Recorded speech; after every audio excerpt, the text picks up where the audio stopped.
All right, I think we're live. If anyone in the chat can hear me, just push 1.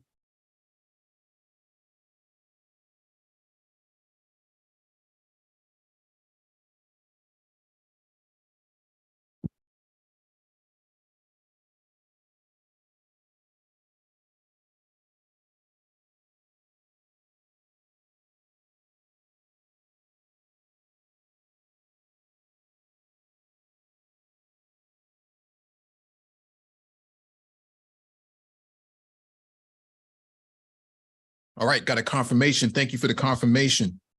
Welcome back to the Black Brain Trust. This is episode 783. Black Politics. Please hit the like button as you come in, share the video if possible, and hit that notification bell so you get all the updates from the Black Brain Trust. There will be a docket in the description beneath the video for you to follow along with and reference. If you want to engage in the discussion, there'll be a link in the chat. If you want to engage, please make sure you update your Zoom client first before coming on to the panel as a new update has been released.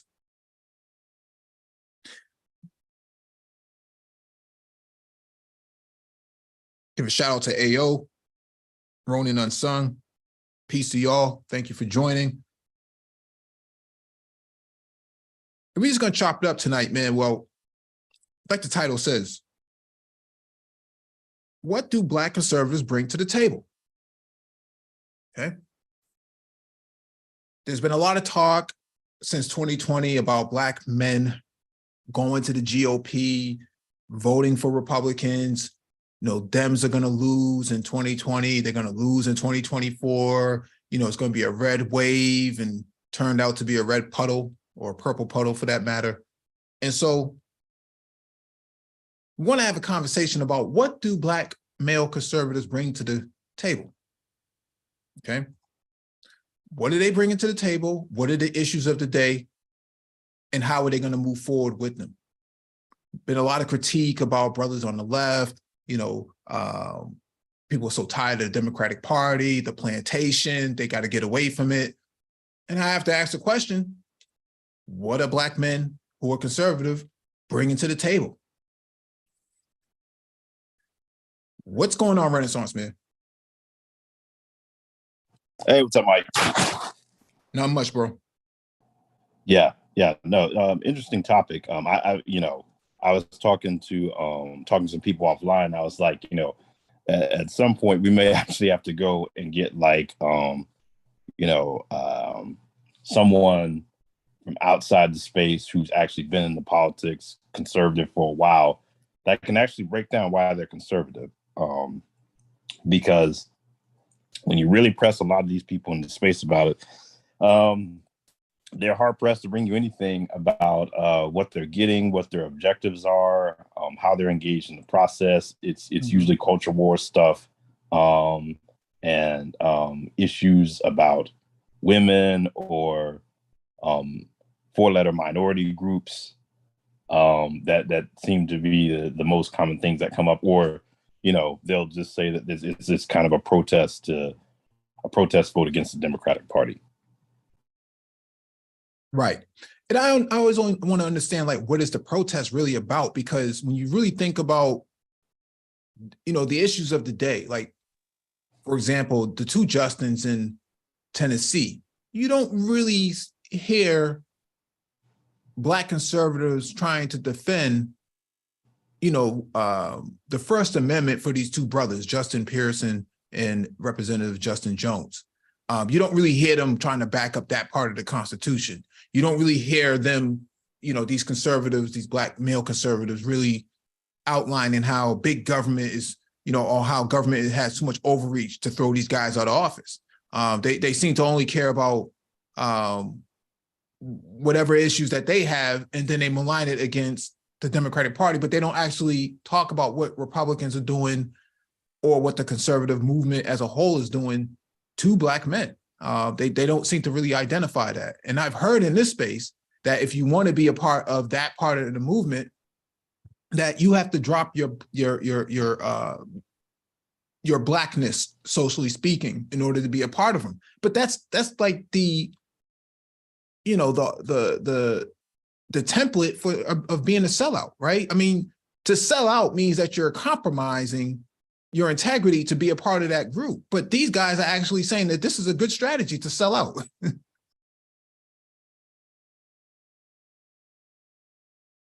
Yeah. Yeah. It doesn't really make sense. You really see an exodus, honestly, of black men from the GOP. And also at the time, I point out, some people are very much in dispute of black political representation within the Democratic Party. But I didn't realize this until I saw a headline the other day that mentioned it. But when you look at the politics in America, you look at where black people are. Black people are actually the four largest cities in America are actually governed by black mayors: Los Angeles, New York, Houston, and I can't remember the fourth. Jackson. No, four largest. Four largest. Yeah, I think it's New York because that's where Adams is. It's L.A. with Karen Bass. It's Houston. Chicago. Yes, Brandon Johnson, Chicago. Yeah, that's the fourth one. Yeah. How could I forget about Chicago when we're talking about conservatives? Yeah, well, what about Chicago, right? And that's like the thing, right? They don't really go into the intricate details of,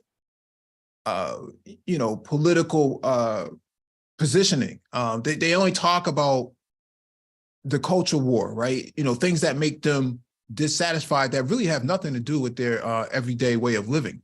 I don't see how wokeism, what they call it, is a problem for them. Because when you think about American history, right, they put up a lot of Confederate statues all over the South and throughout major areas where black people live, and they don't seem to have a problem with that sort of wokeism, right? Even though it was based on all lies. These were actually domestic terrorists that were being propped up, and these guys don't seem to have a problem with it. But what they do seem to have a problem with is American history when it comes to black people. Anything to do with blackness, they seem to have a problem with it on a historical level. They don't want to go back that far, but they're okay with going back that far if it's white conservatives or white men for that matter. And so I always find these things interesting, these positions that they take, to be very interesting, because it begs the question: what do black conservatives really bring to the table for the Republican Party? The Republican Party can win elections without black men. They don't necessarily need black men's vote. They don't need black men's participation. They don't need black men, handing out flyers or bumper stickers or anything like that. They kind of already have their own ecosystem. So what would a black male conservative be bringing to the Republican Party or the conservative movement? I mean, here's the thing.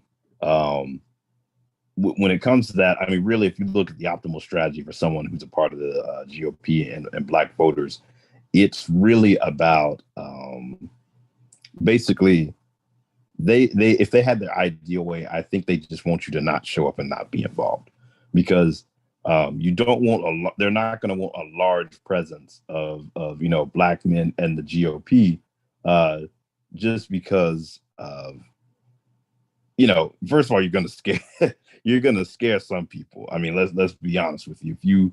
If you take your run of the mill, working class brother and bring him into, sort of a lily white GOP, some people are going to be taken aback by that.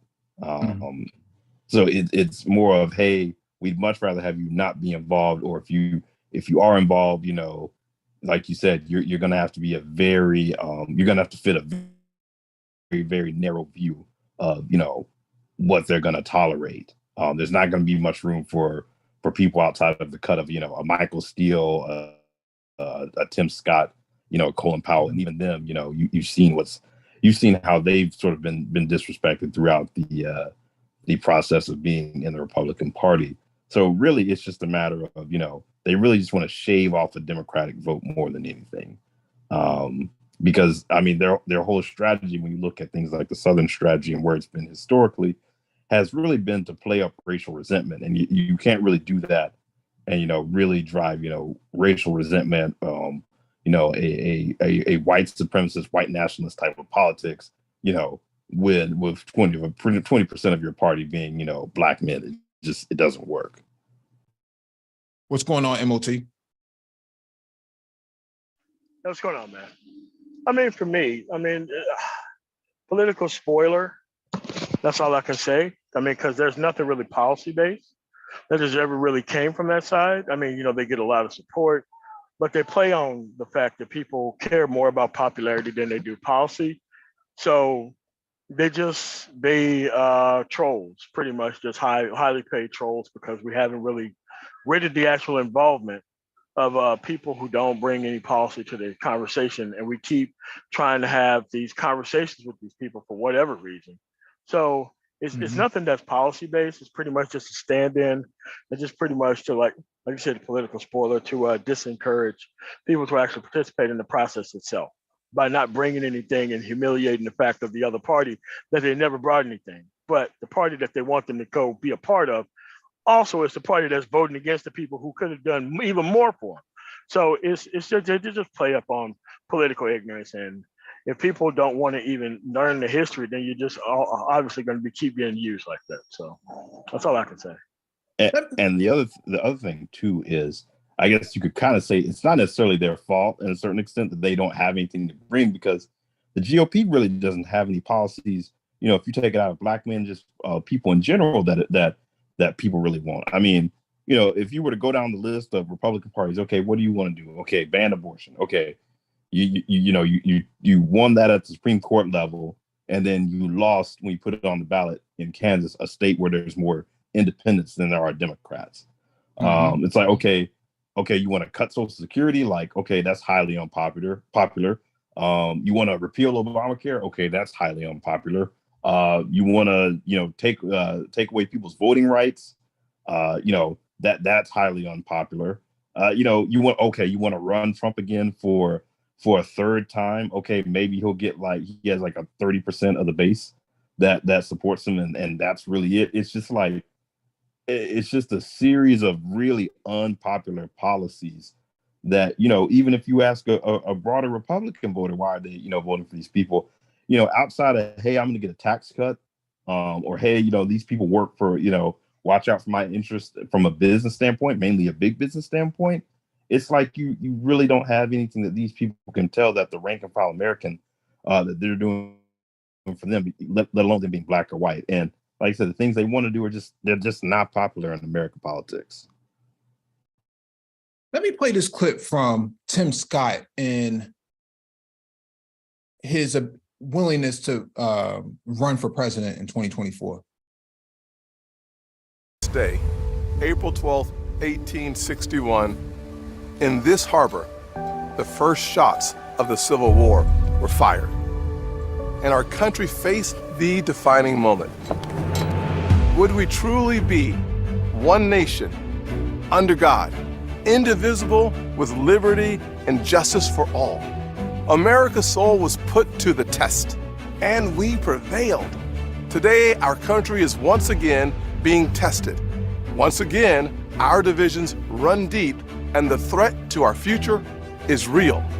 Joe Biden and the radical left have chosen a culture of grievance over greatness. They're promoting victimhood instead of personal responsibility, and they're indoctrinating our children to believe we live in an evil country. And all too often, when they get called out for their failures, they weaponize race to divide us, to hold on to their power. When I fought back against their liberal agenda, they called me a prop, a token, because I disrupt their narrative. I threaten their control. They know the truth of my life disproves their lies. See, I was raised by a single mother in poverty. The spoons in our apartment were plastic, not silver, but we had faith. We put in the work, and we had an unwavering belief that we too could live the American dream. I know America is a land of opportunity, not a land of oppression. I know it because I've lived it. That's why it pains my soul to see the Biden liberals attacking every rung of the ladder that helped me climb. If the radical left gets their way, millions more families will be trapped in failing schools, crime-ridden neighborhoods, and crushing inflation. Not on my watch. This is personal to me. I will never back down in defense of the conservative values that make America exceptional. And that's why I'm announcing my exploratory committee for President of the United States. I will defend the Judeo-Christian foundation our nation is built on and protect our religious liberty. I will stand up to communist China and restore opportunities for hard-working Americans to thrive and prosper. I will fight to give every parent a choice in education so their children have a better chance in life. I will defend our borders and our neighborhood streets, and I will protect our most fundamental right, the right to life itself. I bear witness that America can do for anyone what she has done for me, but we must rise up to the challenges of our time. This is a fight we must win, and that will take faith. Faith in God, faith in each other, and faith in America. God bless our United States of America, and God bless you.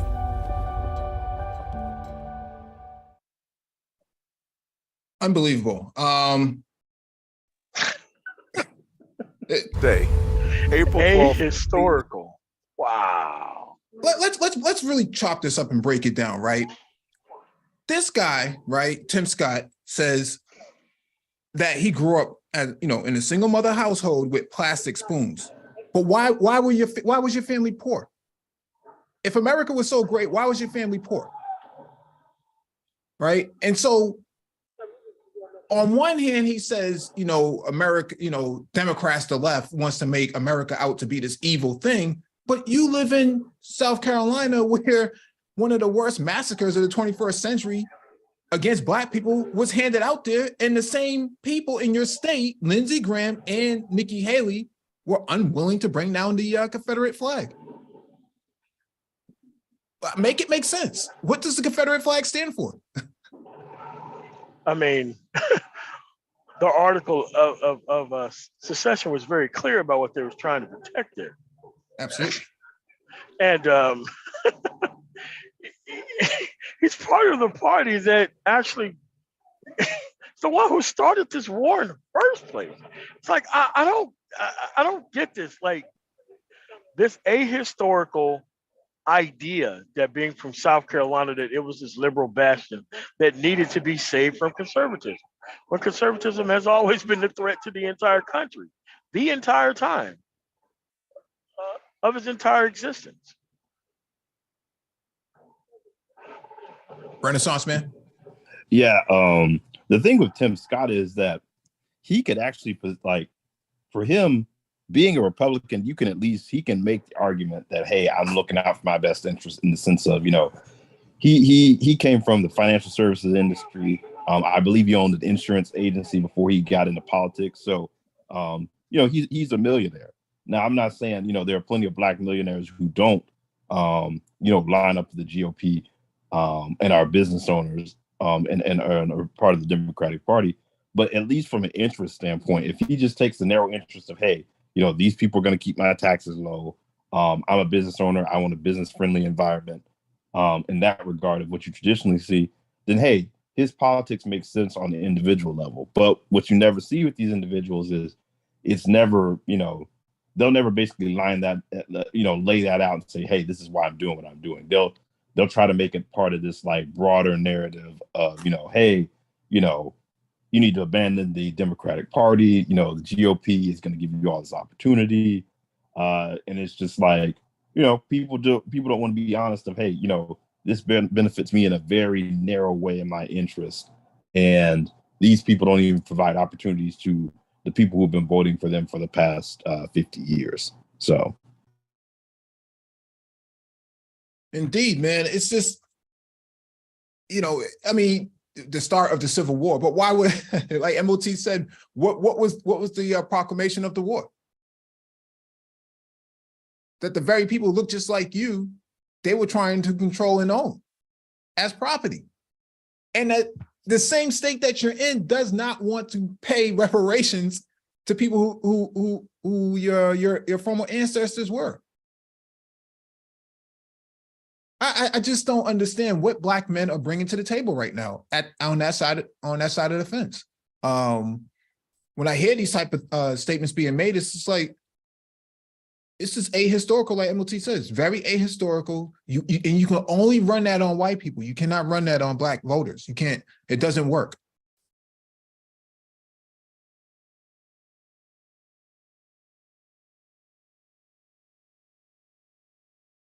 Yeah, it should be pretty telling that, you know, I always bring this up when people are talking about, you know, black people shifting conservative, and this and that, and Brexit, is you can't point to a single black elected official at the federal level that is a Republican that is elected by the black community. You know, Tim Scott, you know, he's obviously a senator from South Carolina, but you know, state does have a large black population, but you know, it is it's still a majority white state, and the majority of its support comes from non-black people. The same can be said about people like Burgess Owens, who's out of Utah. You know, one of the whitest states in the union. You know, same thing can be said even about Byron Donalds out of Florida. You know, his district is not a majority black district, so you know, that's where a lot of these people, when they try to make this argument of, hey, black people are shifting to the Republican Party, or black folks becoming more conservatives, I always point to, well, you know, can you show me that official who is a conservative that's elected by you know, a majority black population, which they never can do.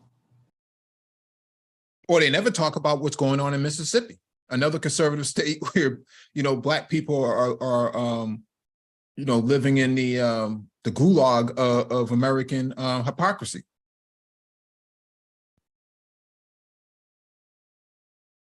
Yeah, you're seeing a lot. You know, I think right now it's kind of been highlighted in the news, but recently. But you know, a lot of these policies of the GOP are kind of being put on display of, you know, and specifically in the South, in the southern states, of, you know, how ineffective they are. You know, we saw the water crisis in Jackson. We saw the issue with stand your ground laws, where I guess we're kind of seeing it now, where you're seeing it not only just across the country, but you've seen it, you know, with places like Ahmaud Arbery in Georgia. Yep. You have this shooting that is the shootings that have taken place recently in Alabama as well. So you're really seeing what, you know, a lot of these GOP policies, what they're really driving towards, and it's not good. And then, you know, when you throw in, you know, lack of access to healthcare, coupled with, you know, the Supreme Court recently said the abortion pill, they're at least I think they put a temporary injunction to let it still be available, but you know, lack of access of abortion, things like that, that's disproportionately going to affect people who are poor, people who don't have access to resources, and as a result of that, it's disproportionately going to affect people who are black. So you're really starting to see just what's going on in these states, and how, you know, these policies really are not helping poor whites, but definitely not helping the black community in general. Yeah, and a lot of your black poverty is circulating around conservative states, not necessarily Democratic ones. I mean, I know some people like to highlight Chicago and Baltimore as these sort of you know, these cesspools, but in reality, a lot of that poverty is circulating around the conservative states itself. Especially when the majority of black people live in these southern areas. Yeah. I mean, your Alabama, your Mississippi, your Arkansas, your South Carolina, you know, your Georgias, you know, that's just where we're at. And like, we're having this conversation in a bubble, because the people who disagree, they can't even be brought to the standards of even reality to even argue against it. And these people have been in this space 5 or 6 years and still haven't picked up a book to even learn the actual history, so that way they can have their circular based conversation. I think it's pretty much a moot point even trying to reach these people at this point. Let's play this clip from Oklahoma. Oklahoma officials caught on this audio, right? Let's just go ahead and play it.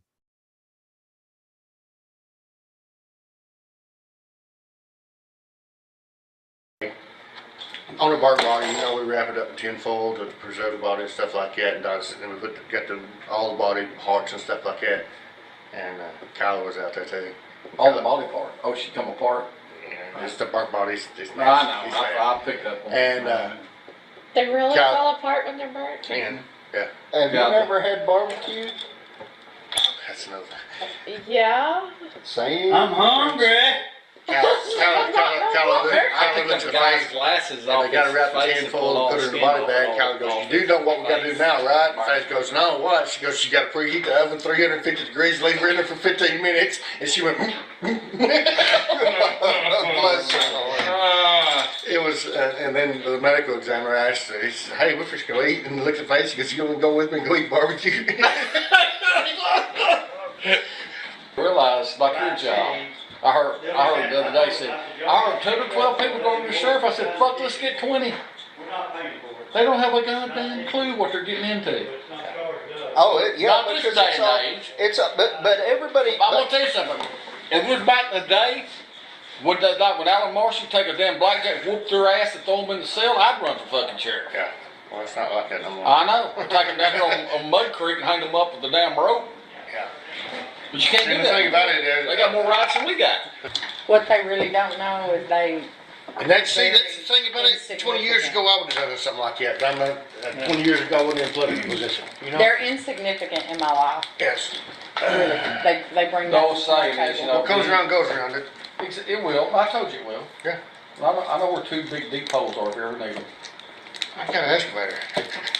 Well, these are our 3 dug. Yeah, but the thing of it is, We actually told the truth. I've known 2 or 3 hitmen that were very quiet guys Yeah, and would cut no fucking mercy yeah, in Louisiana because it's all mafia around Yeah. Oh Louisiana. yeah. yeah. But here's the reality: if the hair on his wife's head, Chris Willingham's head, or any of those people that really were behind all that, if the hair on their head got touched by anybody, who would be the bad guys? Who you Yeah. blamed for? Yeah.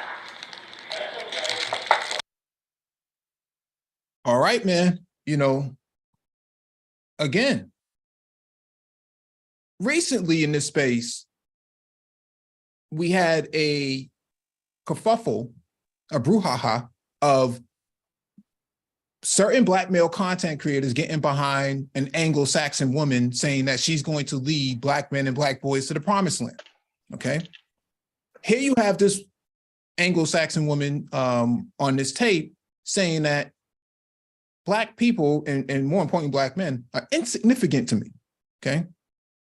Bottom of my shoe. You have the other person at the beginning of the tape saying we would wrap these guys up in aluminum foil. Okay, to cook them. What are Black men bringing? What are Black male conservatives bringing to the table when it comes to conservatism and the Republicans in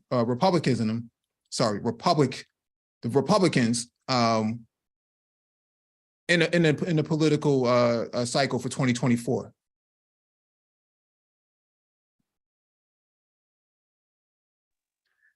And this is what it means by being pro-police, by just letting these people speak like this, no type of checks and balances or anything. But these are the pro-Constitution, pro-gun people, right?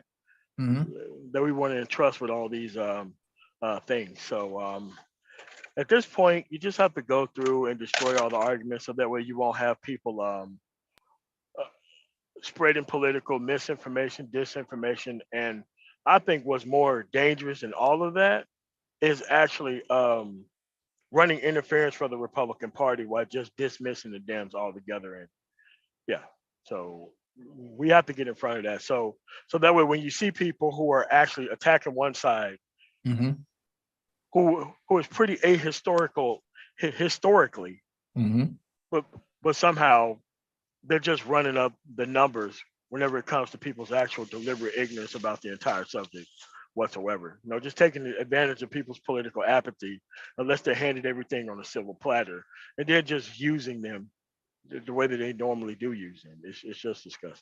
So, Renaissance man.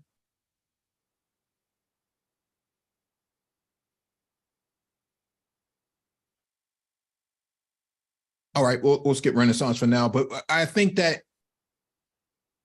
Black male conservatives have a lot of questions that need to be answered here. And the one question I have is, what are you bringing to the table of these discussions that these folks are having behind the scenes? Okay. You just had, this George Floyd case with Derek Chauvin happened over the last political cycle. Biggest case of the 21st century in terms of state-sanctioned violence. And then you compound that with January 6th, and then you compound that with Ahmaud Arbery, and then you compound that with, what just happened with this young 16-year-old just got his top blown off and miraculously survived. I don't know what Black male conservatives are bringing to the table. And there's a lot of people who are listening, or some people who are listening to this. The link is in the chat. Please get on the panel and explain to us what Black men are bringing to the conservative movement. How do you explain all this? All these people having these conversations, leaked audio, these guys think that they're significant to them. And this woman on the tape just said they are insignificant to me. Okay? In the workplace, yeah. like they're recording this in the workplace. So, I mean, if you go back to like their past cases and you see how they quickly escalate the use of force, it just doesn't make any sense to me, because we know what's going on here, but most of these people are just trying to play dumb. Like I said, you're not going to be able to play dumb like you used to. You're going to actually have to come to the table and start answering some questions on some things. And it's best to do it now. So that way, when it comes time for 2024, with all this care about, talk about these boys and all this kind of stuff, when you outsource it to an actual person who doesn't give a damn about your actual, well-being as a human being, you pretty much destroyed your credibility. You're not going to be able to Kanye West your way through 2024, man. I doubt he's going to be on the ballot, and you're going to have to vote for somebody tangible, especially when you live in a liberal state like California. What's interesting, MOT, is that people always come over here and they say, you guys are shills for the Democratic Party. But they have nothing to say about this, though. Yeah, perfectly okay with this. Perfectly okay to be a shill for the Republican Party by not participating, or actually participating in it in a way that doesn't even make any tangible and logical amount of sense. Yeah. Well, we're the shills, though. Okay. Yeah. Okay, we're shills, but these guys say you have to drop your Blackness to be a part of the conservative movement. Who's a shill? Who's the real shill here, right? And so I'm interested, because and I'm seeing some of the comments in the chat, like, I'm not surprised, why is this even a surprise? But at the same time, we get called shills when this is the type of stuff that goes on that side, and nobody in the Black male conservative movement in this space is calling any of this out. And they're saying that we should align ourselves with these people over there that you heard on the tape. We should align ourselves with those folks, to get trinkets and crumbs for Black men and boys. But Stacey Abrams, oh no, we can't, Mayor Keisha Lance Bottoms, oh no, we can't trust her. Can't trust Kamala Harris. Can't trust Marion Bowser. Can't trust Jamal Bowman. Can't trust Clyburn. Can't trust Warnock. Can't trust all these other Black people within the Democratic Party. But you can trust these folks over here. Get on the panel and explain to us how this works. Okay.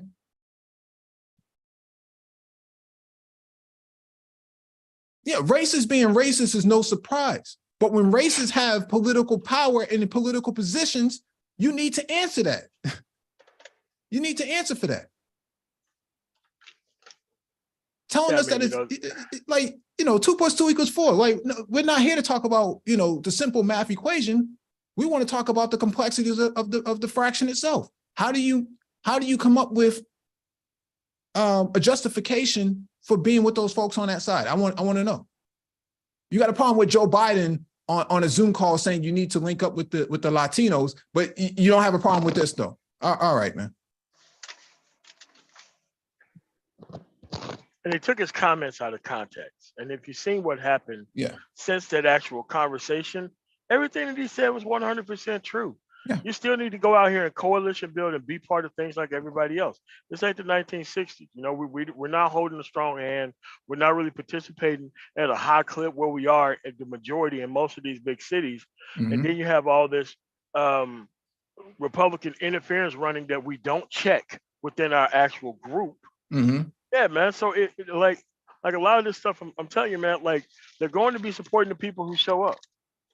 They're going to support the people who show up. They're not going to be here trying to hold you back all the time, especially when you're not even checking the high level of political apathy. People don't know what's going on. They're not even trying to learn or read the actual history. I mean, at some point, you got to move on to a new group of people who actually want to be a part of the process. It's just that these people just don't want to be a part of the process. They get the microphone, they try to, take hostages immediately and right away, and you just can't deal with people like that. I wouldn't deal with people like that either. What's going on, Goat? What up, though? What's cracking? Chilling, bro. What's going on with you? Yeah, man. Just wanted to see what I could add to this, because I got a question for you with what you asked me. So, yes, sir. I don't think that you're wrong in the assessment of Black conservatives, especially. I think a lot of it is done to gaslight and not based on political understanding. But I do think on the other side of that, considering that Blacks have voted Democrat for the last 90 years at least a 70% clip, isn't it just simply advantageous to vote for the other side just to start the conversation of getting them to try to get your vote? Because right now I feel like one side can mail it in and one side can ignore you. The only way they'll ever compete for your vote is if they think you'll vote for the other side. Thus far, I don't think we've proven that we vote for the other side. So for me, that would be the best argument for a conservative approach, which would just be to offset the years of mailing in the Democratic vote. What do you think about that? No, you would be right that that's how other groups operate. But in the Black community, what happens with Black men in particular, right? For one, we haven't been voting the last 90 years Democrat. That's only been since the late 60s that we've no, fam, it's 90. It's me you talking to, fam. It's 90. It's been since FDR. No, the numbers don't hold up to that. They do, fam. You can pull it up. It's since FDR. Since Roosevelt. Yeah, those are two different movements. So it's a difference. Today's Democratic Party is not the same as what you're talking about. Well, see, what happened was what you had was the Great Depression kicking in. You had the Great Flood down there in the South, and so that's why a lot of Black people started voting Democrat. They definitely voted Democrat at 70% in 32, and it's never dropped before that. Since that, it's never dropped under 70. So you would be right in this for the sake of for the context that we should be voting on both sides in order to get more things done. But that's not how Black men operate in this space. Okay. What happens here is that Black men go over there for proximity, to be in proximity to the palm color folks. Okay. And they don't get anything done. But on this side, I shouldn't say on this side, but on the left, Black men get more things done on that side, on the left. And so that's why you see more Black men within the Democratic Party today rather than the Republican Party. Like we just played Tim Scott. Tim Scott has tried to pass a myriad of bills he can't get passed with his white Republican buddies because they don't fuck with him like that. But in this space, they'll make it seem like, going over there is it will be a victory for us, but they can't prove that victory can be manifested. They can't prove that. Only thing they know is that they can go over there, vote, and get nothing done. And I'm saying you need to get some stuff done. You need to get some of these laws, some of these bills passed so that brothers who are coming out of jail have less recidivism, and so that they're not being cycled through the system, and that they can actually go out there, come back home, and have better opportunities and actually have better upward mobility. But these guys don't want to fight for that. They want to fight for being close to white people. And that's not what we're here for. Yeah, it's, well, you know, oh, my bad. Go ahead, MOT. My fault. Yeah. All right. So I don't think your criticism is wrong, Taz. I don't think your criticism is wrong. But okay, like I wouldn't suggest this for a strategy for the South. I would suggest this for a strategy as for like a New York or Chicago or LA or Denver or somewhere like that where that is actually happening. But I want not only to vote, but to fight for tangible things over there while voting. Like most of these people go over there to just throw away their vote and have nothing. At least on the other side, there are tangible policies, even though there's perspective is the vote is being quote unquote thrown away.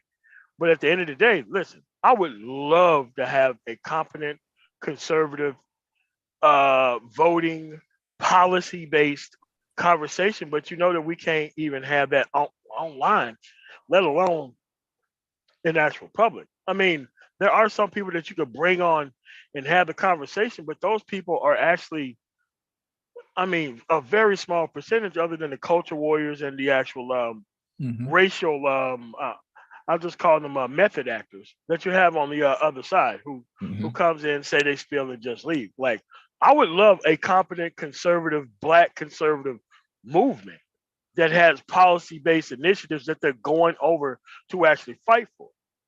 I would love to see that, but that's not the case. But I do get your sentiment about us voting one way, but you got the Obamacare, well, for what states took it, by the way, but you don't have an opposite of that on the other side. So if Black people went over to the Republican side and just started a policy initiative along with their upping their numbers in voting, I would be way okay with that versus them just going over there and not getting anything. But MOT. My bad. I was just gonna say I didn't think of it as a regional argument, but I would have to agree that it probably would be a bad policy for the South. I mean, even because that is where most of us live, but they don't move according to who's there. So you know what I'm saying? I do agree that it's a lot of places where that strategy might work, but down south, you would definitely be throwing away your vote. You know what I'm saying? So I agree with you. And Taz, to actually add some emphasis behind this, that the Black male vote today is the swing vote. The difference between somebody getting in office in some of these swing states is determined by whether or not Black men vote or participate in the political process. And so when you see some people losing by, like Trayvon Martin's mother losing by 200 or 300 votes or something like that, or I think she lost by 1,000 votes, that's 1,000 Black men that didn't come out to vote. Right. So that's what I'm saying, that the Black male vote is a swing vote, and we're not leveraging our political power by punching above our weight. No, I agree with you. I see, that's what I'm saying. I don't disagree, but I think even that understanding isn't there, where we're not necessarily taught that voting even has power. And so a lot of people still kind of hinge everything on the conspiracy of everything's already controlled, it's already written in stone, and you have no ability to change anything.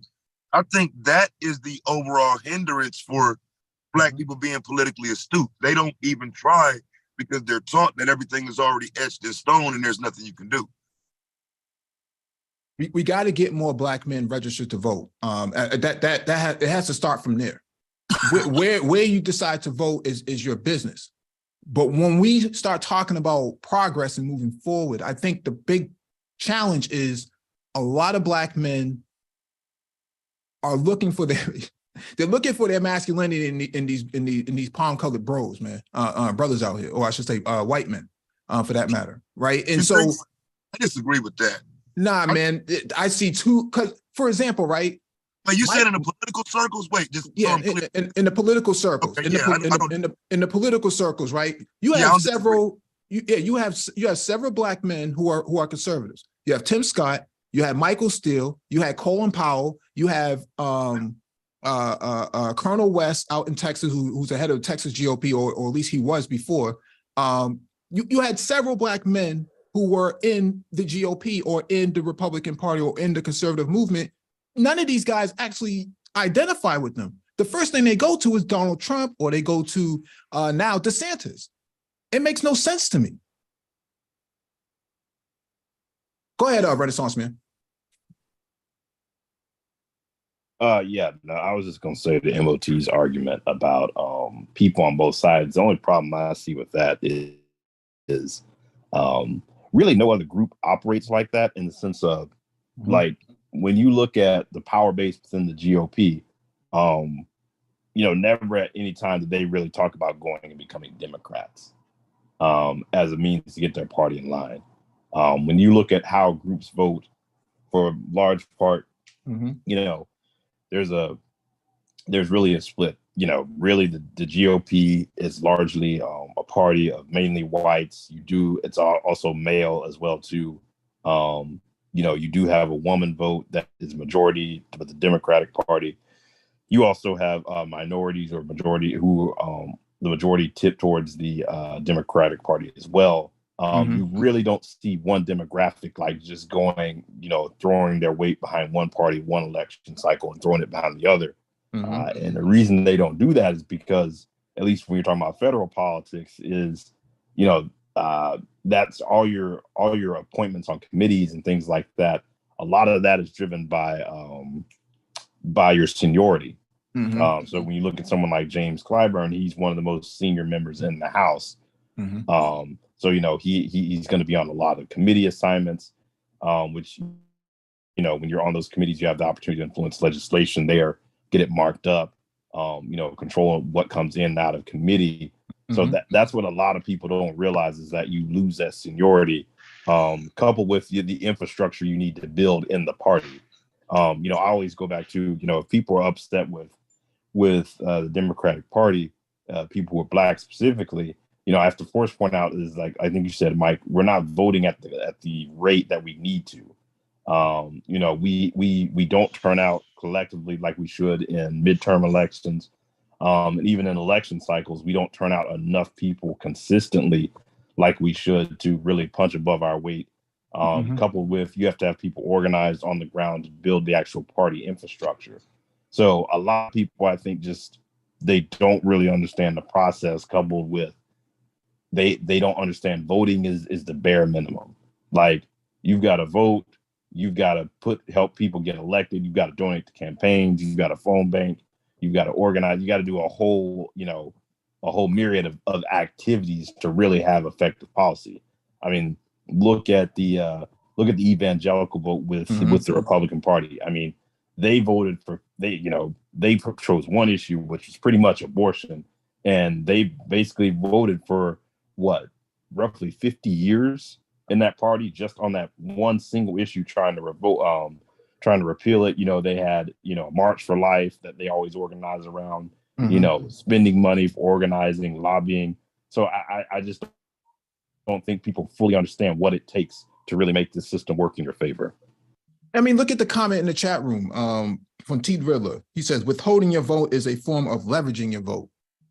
That's what I'm saying, man. That's what I'm saying. That's the modern vote in Mississippi. Wait. Okay, so withholding your vote in Mississippi and not voting is leveraging your vote. I mean, like I said, it's a regional based issue. Yeah. I mean, it works in some region and it's horrific in others. But I mean, let me ask y'all this about DeSantis though. So in terms of like with Florida, I sided with DeSantis in terms of what happened with a lot of the curriculum and trying to introduce all the alphabet stuff. You know what I'm saying? I respect your channel, but I'm trying not to say too much in that regard, but we just call it the alphabet stuff. You know what I'm saying? I think his pushback against that is respectable. And although some of his other politics I don't like in regard to the direction the country is headed, I think I'm more supportive of his position on that in versus Joe Biden. So if he were on the ticket versus Biden, do you view him as a candidate that's worth looking at in terms of that? Or do you think that's not a pressing issue enough to swing the vote? No, because he's running his whole entire campaign against Black folk. If you really think about it, the anti-wokeism is a euphemism for nigger, right? That's how he's treating. But no, I'm saying that's how he's running it, because he makes Black people the face of it, right? And so he doesn't really have a real tangible national platform to run on. So the easiest way to run on it is a Southern strategy, like he's doing right now with all of these bills, because none of these bills really lead to anything. The banning of the AP African American studies course, that doesn't lead to anything. That doesn't get people. That doesn't put food on the table for a lot of Black people in Florida. That doesn't help Black people secure the land that they're trying to be gentrified from. It doesn't do anything. It's a culture war. It's a modern day culture war that he's running, but he can only run that for so long. Trump tried to run on the culture war, and look at what it got him. It didn't really get him anywhere. And so we saw this playbook before. We don't need to see it again. So you don't think that pushing back against the alphabet shit is worth it? Well, so my thing here is that under the civil rights, under the civil rights bill, modern civil rights bill, these people are protected under it. So to fight them as a national pitch, that doesn't work very well in a lot of these key swing states that he needs to win. You understand what I'm saying? You can't win on that in these key swing states. Well, I think you hit it too, Mike. You said that, when you're covered under, that a protected class and like you're fighting against yourself. Like that's what people don't want to have to deal with, is that, when you're fighting for what the Democrats fight for as a marginalized group, it's not really a good look. It's not a good idea to fight against another marginalized group, because that opens the entire group, as far as legislation is concerned, open to attack. Because like I said, if you look at DeSantis, it's not just that, it's voting rights. Specifically, he had the whole thing where he had several people arrested who voted quote unquote illegally, even though they were given permission. And Black men on top of that. Black men were the ones being arrested. Yeah, them was sex offenders though, man. I can't give you that, fam. Yeah, but the courts gave them the right to vote. You can't. You gave them back their right to vote. I was gonna say no, not all of them were either. They voted illegally though, bro. That's why they was able to get scooped up. You know what I'm saying? Because again, I don't think 15, it was like 21 people, 15, 20 people. We're not talking about being able to disenfranchise large voting blocks of Black people. But in terms of putting some of those books in the schools and training up the youth to follow that movement of the letters, I think that's more of a problem than, let's say, our personal petty arguments that we have with the system, because the newer version of the system is more inclusive of everybody and putting your gender and sex as more important than race. That's what this new movement is. It's bigger than race. The other thing I'd say too is, if you're talking about textbooks and what's being taught in school, a lot of that is a local school board issue. Not really something you're looking at as necessarily a presidential issue. That's the first thing. And then the second thing, I'd still push back in the sense of, when you look at, like I said, when you look at where they're going, I don't really see anything inclusive on the GOP side as far as, what they're looking to do. They're looking to roll back rights for everyone. And, they'll start with one marginalized group and get people to think, we're just, dealing with these people, and it will expand to others. I mean, you have the state GOP in Texas that want to repeal the Voting Rights Act. I mean, that's in their state party. So it's pretty clear what the books that he's banning, the African-American curriculum.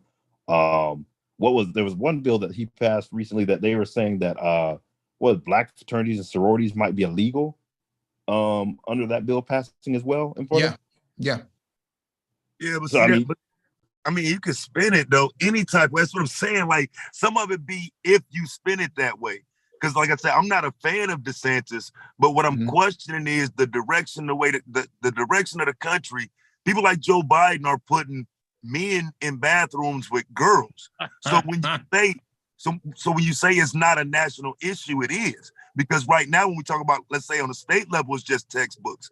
But when you sign national orders to turn bathrooms into places that men can go into if they identify correctly, that's a national problem.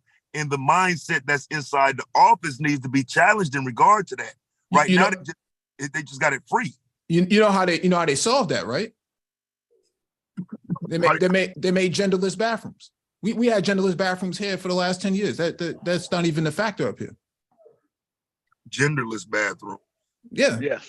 Yeah, genderless bathrooms. That's pretty much how they solved it. There is no male or female bathroom. You got 10 bathroom stalls and pretty much, I shouldn't say stalls, but 10 bathrooms that are handicap accessible, because the ADA, the American Disabilities Act, are forcing infrastructure that has been made after what, 1977 or 1973, have to accommodate people with disabilities. And what the Supreme Court is going to rule on, and I'm speculating this, but I think the Supreme Court is going to rule on, is that if these folks identify with a disability, then you have to accommodate it. So it doesn't matter about the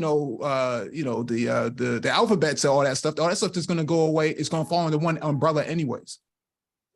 And also with that, go ahead. Go ahead. No, bro, you got it. All right. Like outside of like corporate truck stops, like your TAs, your Petros, and your Flying J's, like I'm talking about like right now, I'm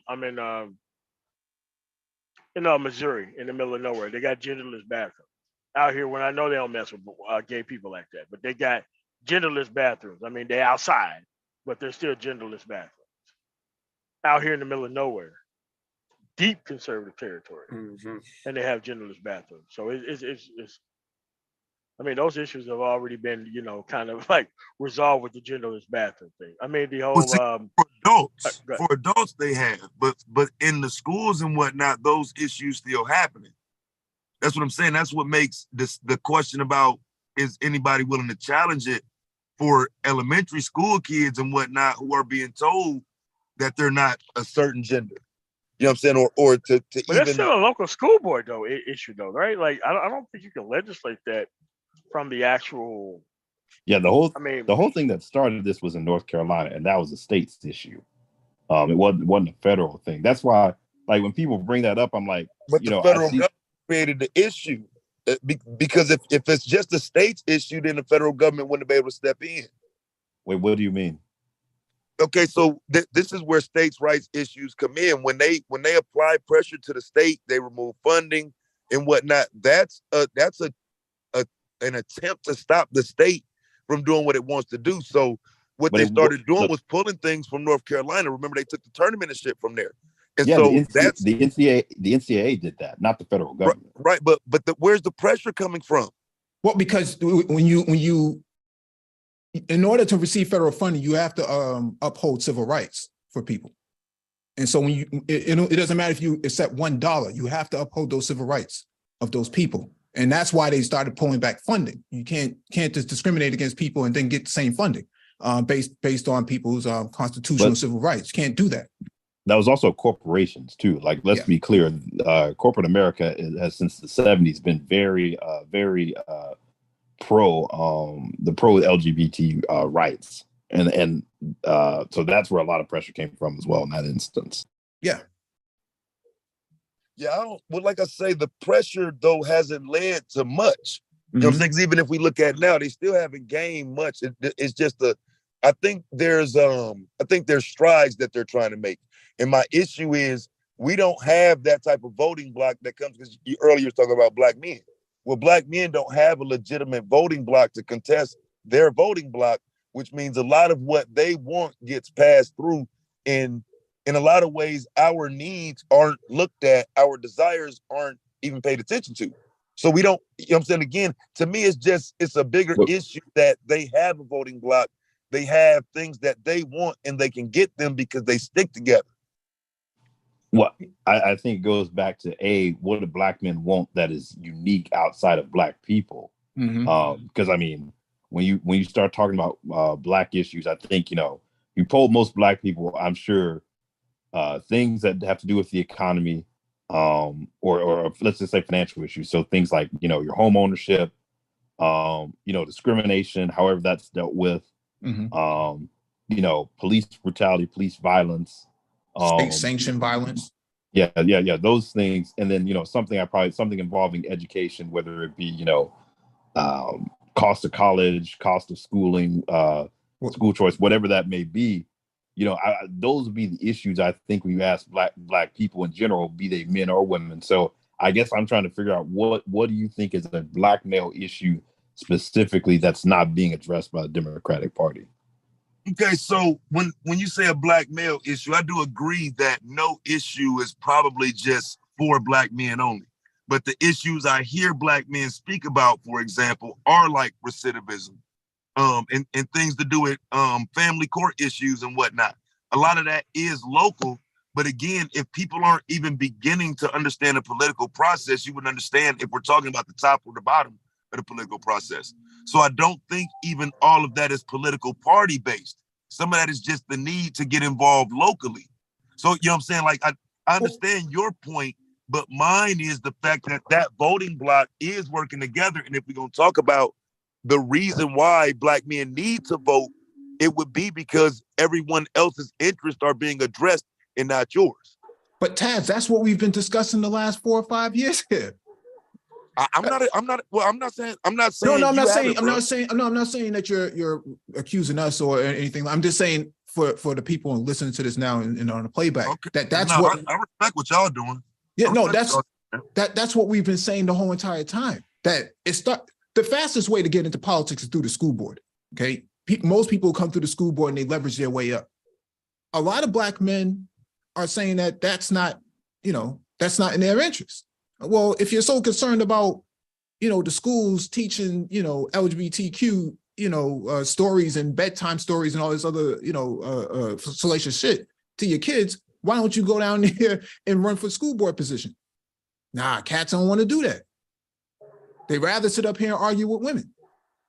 That's the downfall for a lot of these guys in this space. And that's why a lot of folks who are in the political arena, whether they're Democrat or Republican, they don't need to engage you, right? As a black male, as a black man, they don't need to engage you because you already, forfeit your right to participate in the system by, like somebody just said in the chat room, staying, not voting is a strategy to leverage your vote.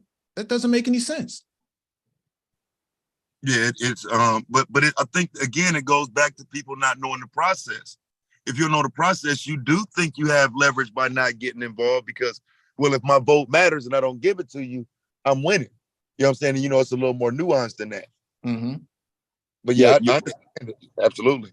No, your vote matters if you exercise it. A lot of people don't realize that, when you go and run a political campaign, they're going to go look at what they call super voters.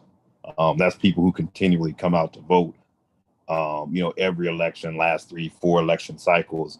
That's who people are going to go and target because they're going to be like, hey, this is someone I know consistently. If I engage with them, they're going to come out versus if I'm starting to talk about, hey, people who don't come out to vote as much, then you start talking about a get out to vote campaign. Mm-hmm. You're starting to talk about infrastructure you need to, hey, why are these people not coming out to vote? Is, do they not have reliable transportation? Okay, I need to get people to get them to the polls. So it becomes a lot more expensive to try to turn out your vote if you're one of those people who, vote every 4 years or every 8 years or something versus, I can go and get to that person who I know is going to vote every 2 years. I can go spend my time with this person and feel, hey, if I address their needs, I got a pretty reliable voter that's going to turn out and vote for me. So that's why I think people don't understand the nuance. They sort of look at it as like, all votes are sort of valued the same. And, if I just sort of sit on mine and someone's trying to win, they'll come to me. And it's like, not really, because, when you look out turnout in general in America, it's not where it needs to be. So, if voter turnout was out 100%, then maybe some people maybe have a case for that. But all people are really going to go do is shift their resources to, okay, if I got 30,000 people that come out to vote and 20,000 don't, they're thinking, oh, well, that person's going to go and try to get that 20,000 turn out to vote. A lot of people in political circles are going to say, nah, you need to look at that 30,000 that consistently votes, and you need to convince them instead of, vote 60-40 this way, they need to vote 40-60 this way. Well, that's how Trump won, ain't it? Fucking with the Electoral College and only playing with certain states. That's how he won.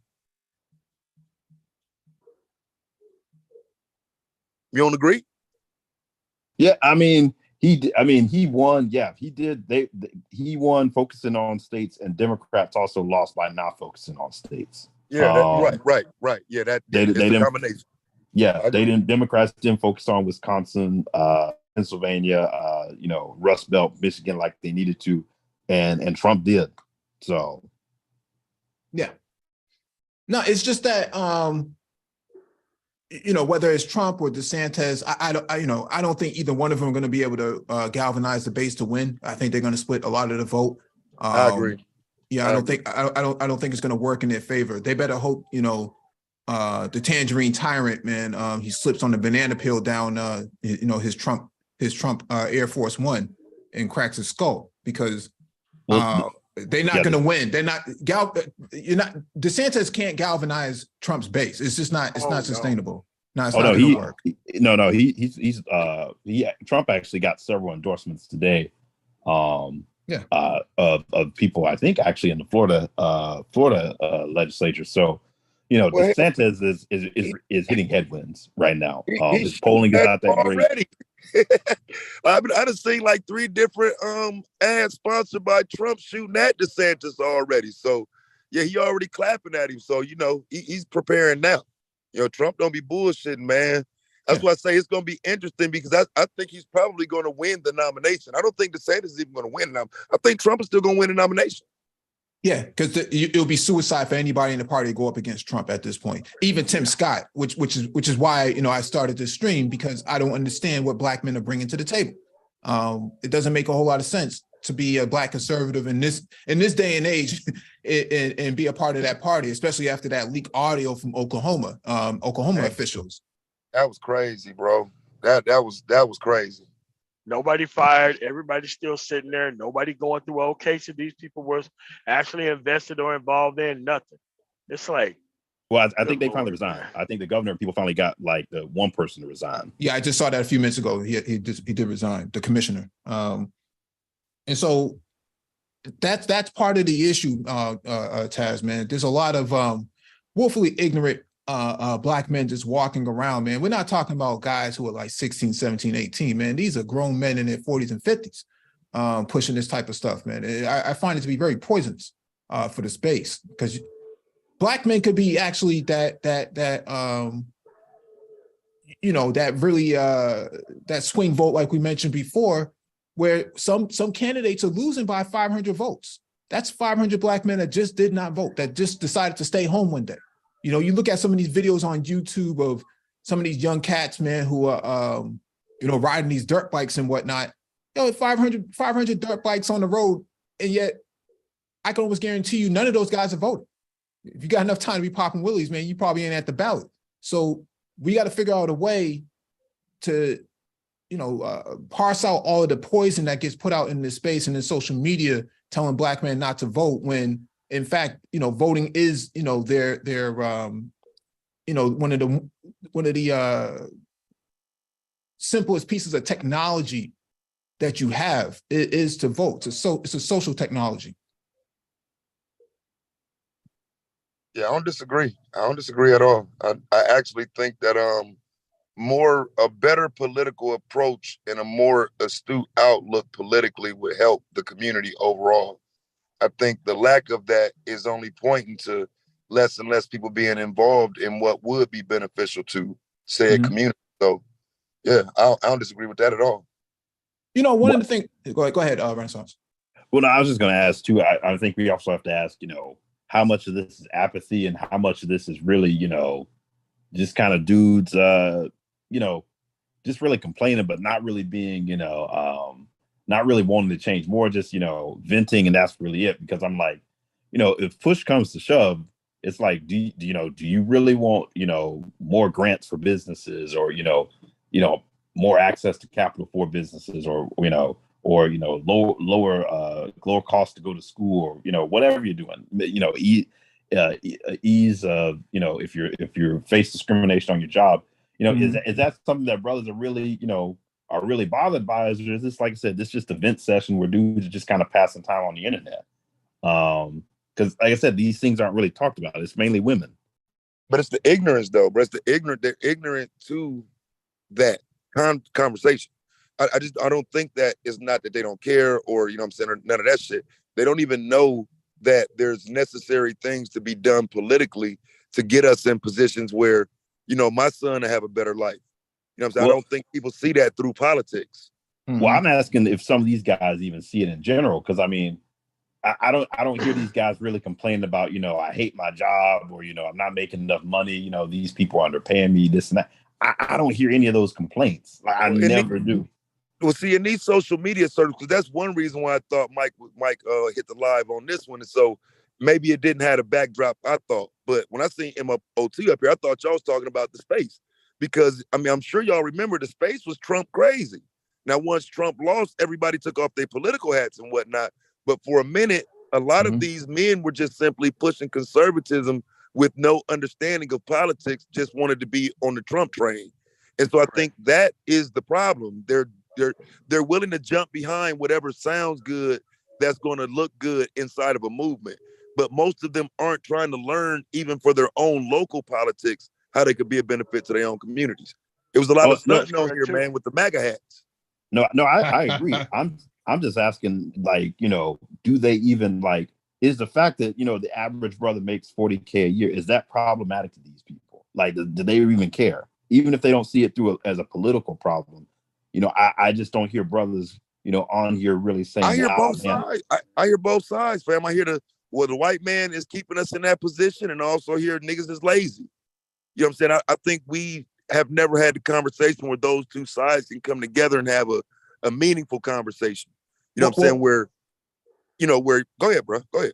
Oh, no, I was just going to say the link's in the chat for anybody who want to have that conversation, because we've been trying to have that conversation for a minute.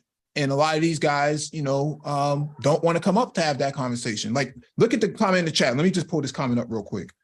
A Hill says, someone from my old neighborhood was in Obama's administration. It's not pretty. As much as he did help people in the neighborhood, there was commitment to no action on Black issues in office. And it was his mainstream and unique political exposure that were his focus. But this is not true, right? We know that PBIs was one of his hallmark achievements going into the White House when he was a senator. And what PBIs are, for those who don't know it, it's the predominantly Black institutions. It's how institutions, community colleges, and vocational and technical institutions get resources through federal funding, and it works in the same way like a HBCU, basically. And so it was crafted after Black men. It's specifically for African-American men. And so this idea that Obama didn't do anything for Black people or for Black men, this sort of misconception of Obama's tenure, for whatever reason, a lot of Black men believe in this stuff, even if it's not true.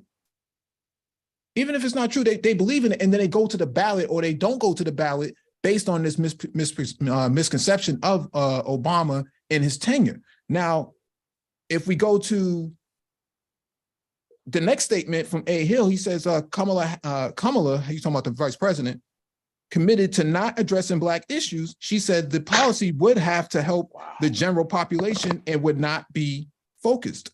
What we just saw last week, or at least 10 days ago, was she went down to Tennessee and she went down and defended 2 Black men who were thrown out of office. And these are the same guys in this space who don't even support those 2 Black men who got thrown out of office by the same gray boys who they want to align themselves with. It's madness, man. Yeah, that was crazy. I was actually watching that while that was happening. I actually watched that live on MSNBC. And for the white woman to get spared, man, that was a questionable situation, fam. And you know what I'm saying? It is interesting that a lot of Black men don't take interest in that shit, because that happened in front of us, bro. Like, well, damn, bro, you mean the 2 niggas got to go and the white woman gets spared? That should be, because we talking young, dynamic, political young niggas that's coming up. Yeah. That get expelled for trying to stand with the people. That was bullshit, bro. In the manosphere, they call these guys questionable. They question their character and question their legitimacy. But when it comes to Ice Cube, they get right behind those type of cats. Yeah, I question that Cube shit too, man. I didn't really have a problem with Cube, but I had a problem with the timing, though. Yeah. Because, I just thought it was bad timing right before the election to lay that out and go sit down with Trump and all that stuff. I thought that was a bad look. Mm-hmm. But when you're dealing with political saboteurs, this is exactly how they act overall. They keep thinking that the optics don't matter, the timing don't matter, because they depend on a heavy dose of political ignorance in order to be able to move how they do move. So, Alicia, welcome to the panel. Can you hear us? Or Alicia? She got to unmute her mic. But you know, Taz, man, that's you It's know. Alicia. Oh, it's Alicia. Okay. Yeah. okay. So I'm speaking from experience. I'm not talking about what Kamala said a week ago. I'm talking about Kamala? what Kamala said. Can you hear me? Yeah, Kamala. Yeah, Kamala. Kamala. That's how you pronounce her name. Oh, Kamala. is that you? That's A Hill in the chat. Yeah. Yeah. Okay. I Yeah. just like saying I'm Kamala, talking about what was said Mm-hmm. earlier in the administration, and that was vocalized. Mm-hmm. And I'm talking from experience about, well, number one, from working in government and working in nonprofits and philanthropy for 20 years. Were you working in federal, state? Federal. Okay. I worked with an arm that was directly related to policy. Mm-hmm. I've been in knowledge management for quite some time. So I look at it from a cultural perspective, corporate culture. And I worked directly for a couple of ambassadors. Mm-hmm. And then worked in initiatives and nonprofits. Mm-hmm. And that is where I began to work in environments after working in corporate America. So that's where I worked more so with more Black men than I've ever worked with before. Mm-hmm. Black VP, Black leadership, but representational. Mm-hmm. Without the same powers as their colleagues. And also during that time, which I guess was between 2001 to 2010, watching a shift. I guess when I was in college, I started learning about economic development and learned about redlining and all of that. And then had finally made it to corporate level in the nonprofit sector and realized it was shifting away from Black communities and rural communities to globalize. It had given up a lot of the work that had happened with the Kennedys, like the Bedford-Stuyvesant Project and all of those type of things. It had given up on that. And when I was there and asked the leadership who did have power, well, what about Black communities? You know, have you analyzed the issues in Black communities and how do you plan on moving that forward? And I was just told, well, that's just way too complicated to address. And no, at this point, we're not clear about what's wrong. And then went from straight there to going to India and watching how corporations and philanthropy was really, in the first year, India, we were talking about farmers who were committing suicide because of droughts, visiting houses where the energy was like based on cow dung, ethanol. In 2003 and 2004, they were laying down fiber optic cables. The houses, you know, they were cutting cubic zirconias for QVC. Whole industries had already been established. That was around the time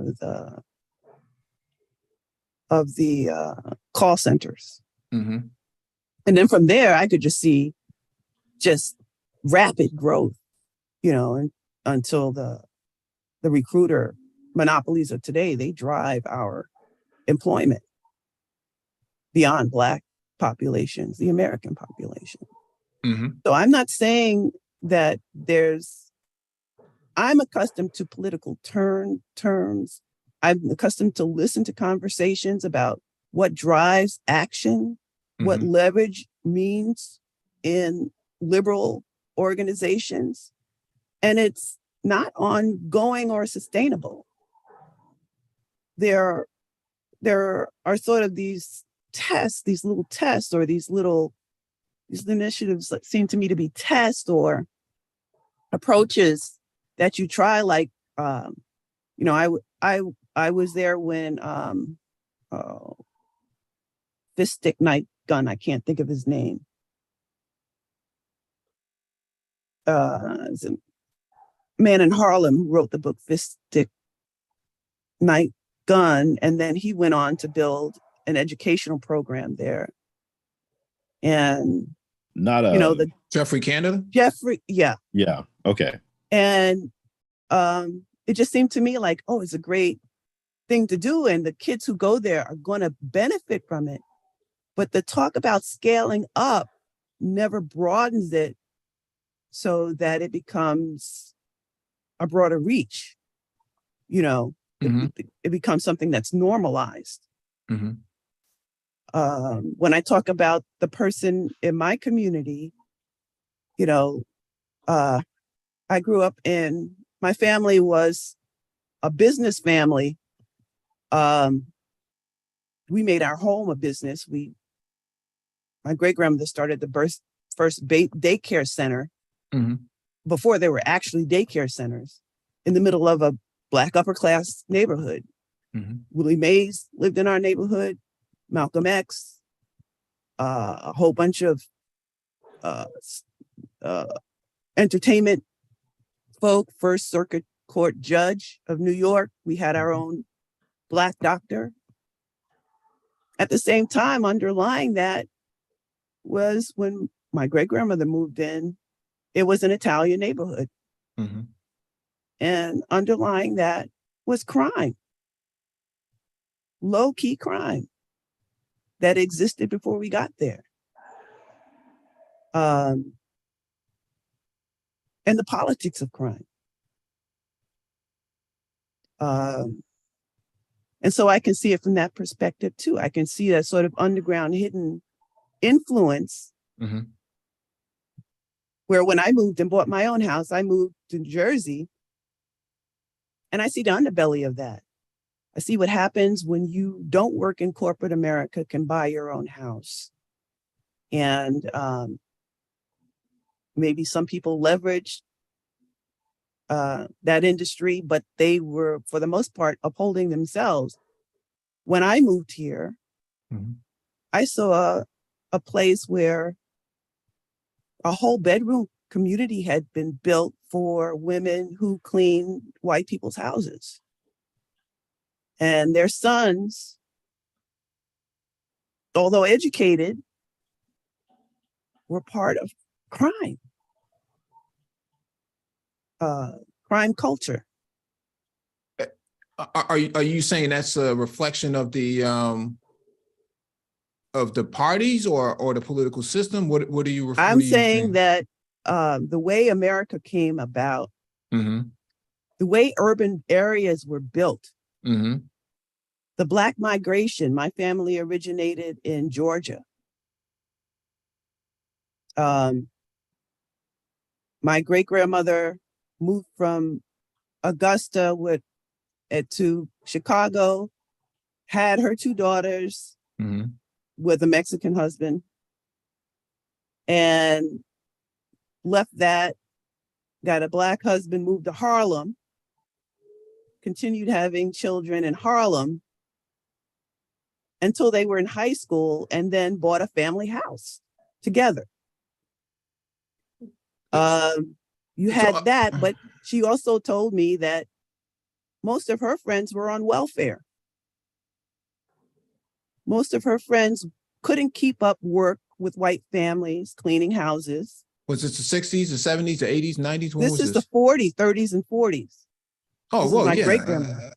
I think America went through an industrial period that they weren't, necessarily. But you can't see these as you have to see these as phases and not snapshots. Oh no, the manosphere thinks the 30s and 40s. That's when we had it good. So there might be some disagreement with your Mike. Apparently, apparently black men and women were well, did they married, living in 2-parent homes, and the wife was staying at home. Like the manosphere. Well, there were two things. Mhm. Urban is there was the South where our family, I think the reason we survived is that there was always the connection to the South. And there wasn't that thing where you've grown so big that in the city where you can go from body to body, person to person, as is financially beneficial. Mhm. The preference was to be married. Now, being in urban areas, like my grandmother, that gave a woman the thought that, hey, my grandmother understood, she was educated, she finished high school, she could get a corporate job. And if my grandfather, who was so good looking, couldn't leave women alone, she could do it on her own. Well, I guess what I'm trying to understand here is, what does that mean for Black men in the conservative movement? Like, what are they bringing to the table, right? Well, what I could say about that is coming from a middle to upper middle class Black neighborhood, that there is a culture there. There's a do nothing culture there. There is a fit in culture there, because Black existence in corporate America is a revolving door. And I don't think that politics was very important when you were comparatively successful. You could leverage it if you had those connections, but I don't think that people thought that the most important part of their lives was the party, because you were getting your livelihood was based on proximity, who you were around. It happened for us because our neighborhood was used a lot of ways politically, and there were connections politically. But in general, I don't see in people's lives, and especially being here in Jersey, when you are at an arm's length from work, never mind from power, I don't think you can see how your vote matters.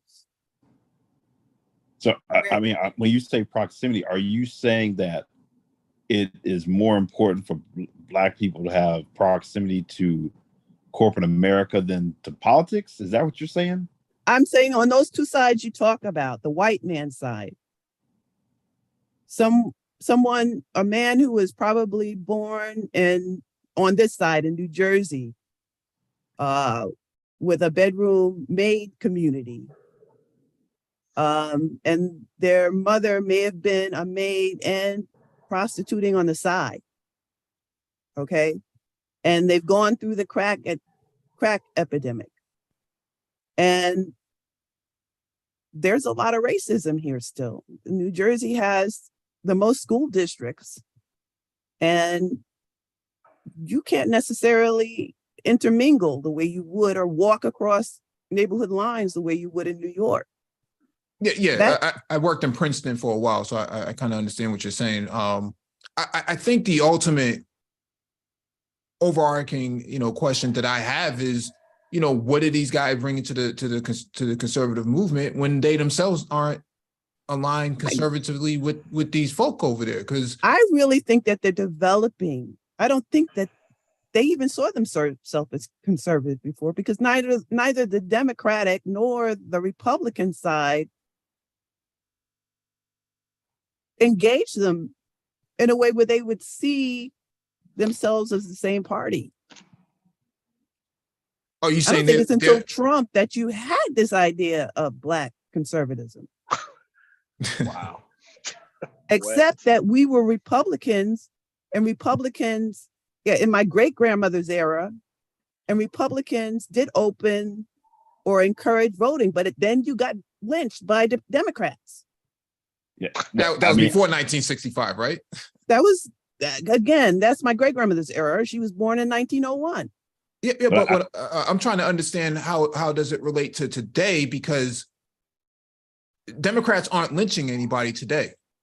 Well, they found new ways to lynch. You have to go back and look at Biden's speech on the Senate floor for the 1994 crime bill, right?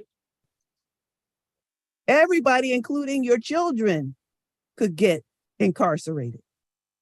I think the problem we've addressed that, a lot of times here is that with the 94 crime bill, if you were someone who is a Republican, you thought it was too soft. Like people like Mitch McConnell, Newt Gingrich, they wanted an even tougher crime bill. So they I mean, they didn't want 3 strikes, they wanted 1 strike. But what makes the space at the table for us with those two positions? Well, the ironic thing in all of that is Joe Biden is a blue dog Democrat, so he's the closest thing to a conservative that you've had within the Democratic Party, and it was the more liberal people like Maxine Waters, who was pushing back against mass incarceration in the 94 crime bill. I mean, that's sort of the critique we always have is that. But the other part of that is, okay, well, let's go to the next generation, my mother's generation. My mother was a social worker. Mm-hmm. I sat and listened to cases when I was a kid. My great grandmother, like I said, none of us are getting trapped in that. And she talked about how her friends always decline because they never thought about making money. They thought about collecting that check and having children. They didn't think about we're not business. Yeah, but that's not the conversation that we're having. What's the conversation you're having? The conversation we're having about Black conservatives and what are they bringing to the actual party. Okay. As of right now, not all right. So now, if you think about this in a urban setting, mm-hmm. in your urban cities, who has really been a conservative? That's the whole point. Because it's not the men looking out for liberal women that we're comparing it today to the actual party. Like Donald Trump is not a conservative and never has been. I mean, the only reason why men wanted to actually consider him a conservative is because of the way that they wanted to treat women, the way Donald Trump treats actual women or perceived to have treated women at the time. That's the only reason why these people seen him as a conservative. Because it's, at least as far as publicity and incarceration goes, mm-hmm. They've been the enemy. Who's they? But the Democrats. Okay. So enemy to who though? Enemy to who? Yeah. Well, Trump was a Democrat. Right. Yeah, but who was the enemy? The Black men. This whole thing about incarcerating Black men. Yeah, he took out a full page, ad in the New York Times against these guys, the Central Park Five, right? And so that's what I'm trying to understand. If Black men are claiming to be conservative in this space, what exactly are they bringing to the table to what we heard on that audio clip of these people in Oklahoma, these elected officials in Oklahoma, who have immense political power within the state itself, who are talking about lynching. These people are talking about lynching Black men. So when we talk about Democrats lynching Black men, no, these are conservatives talking about lynching Black men 25 years ago. Yeah. Well, all I can say is there's no space on either side for all of us. This whole thing about okay. Well, you have to pick a side here. Well, this is a side picking kind of conversation. I started as an independent with all my perspective.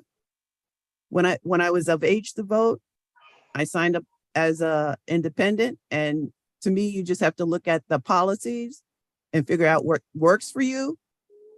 But as far as I could see, as far as actions and living in environments and actually being around politicians.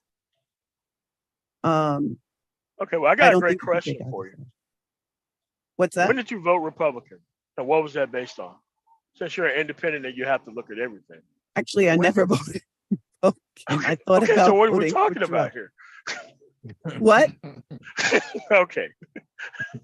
Issue resolved. Mike, go ahead. No, with it's your not conversation. resolved because it does not indicate. It does not indicate that I think that Democrats have my interest in mind. Okay, so I ask you again, when was the last time that you voted Republican? Right? I don't vote. Okay, so you're on the Democratic side, you just don't like the label. It's not liking. I worked in an institution in Wait, so you- I up understand until that. 2010 where Wait, people did You've she say already she said that you doesn't? never voted for a Republican. You've where already people Wait, no, said that. still No, did claim she say she doesn't eugenics. vote?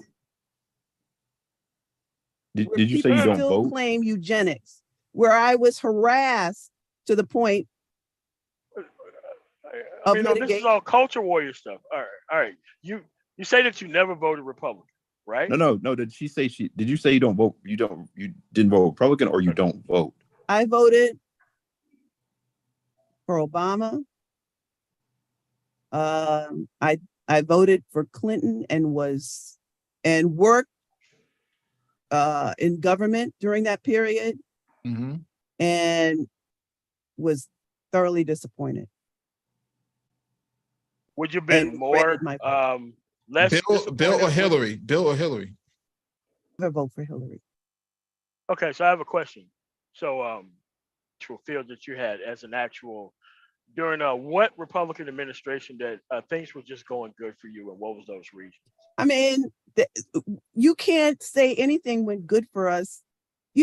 My family history goes back to 1812. There was never anything good for us. I asked you a specific one. And I'm Okay, so- answering it. There was never, I'm going back in history. Before 1812, there was never a time where you felt like you were not out there alone making things happen yourself. So you don't think Obamacare was good for Black people? No. Obama opened the door. Obamacare. Obamacare opened the door to the failure of healthcare for everyone. Healthcare was Obamacare failing. opened the door to 2019. What was 2019? I'm sorry. What happened in 2019? No, I mean that's your question. You know, you brought that up. We didn't bring Yeah. What do you alluding It to? opened the door to COVID. Man, All right. Yeah, we're done. Yeah. And that's someone who worked in pharmaceuticals. I Okay, did. so I now did you too. worked in healthcare, and now you worked in pharmaceuticals. Yeah. Yeah, I'm a business analyst. I work in many verticals. I'm still not understanding how 2019 led to, how it COVID-19. Yeah, I'm not understanding that. Primarily because you had a Republican in office. I'm not understanding how an insurance, the ability for people to have full coverage insurance led to COVID-19. I'm not sure where that's coming How much from. is insurance? How much does one pay for an insurance now? What does that have to depends do with a disease? What state that you have? I mean, like you have to understand that there's two types of healthcare. There is people who had the healthcare expansion, like Colorado, the state that I live in, and then there are people who didn't have the healthcare expansion, like Mississippi. So the actual healthcare in Mississippi is definitely going to be higher than actual people who took the Medicaid expansion. So some people are benefiting and others aren't? Yes, that is exactly what I'm saying. And those governors of those conservative red states actually denied actually covering those people. But since you never voted for, yeah. They did, but because you never voted for a conservative. But I don't think, my thing is, I don't think that insurance was the answer. It was the answer. Giving people healthcare coverage was the answer. If you didn't have Healthcare is the healthcare answer. coverage, yeah, okay. So not having Hospitals healthcare were coverage failing. before, okay, you have to listen. Wait, the reason hospitals were failing though is because they're going under because of the current system. Like Obamacare has actually kept some hospitals afloat. Like if you look at places that haven't, like Georgia, it's having an issue. Alabama, it's having an issue with rural hospitals closing. That's because they are not accepting funding that is literally free money to them if they would accept the Medicaid and Medicare expansion that came. When did hospitals start going under? They're going under right now. No, when did they start going under?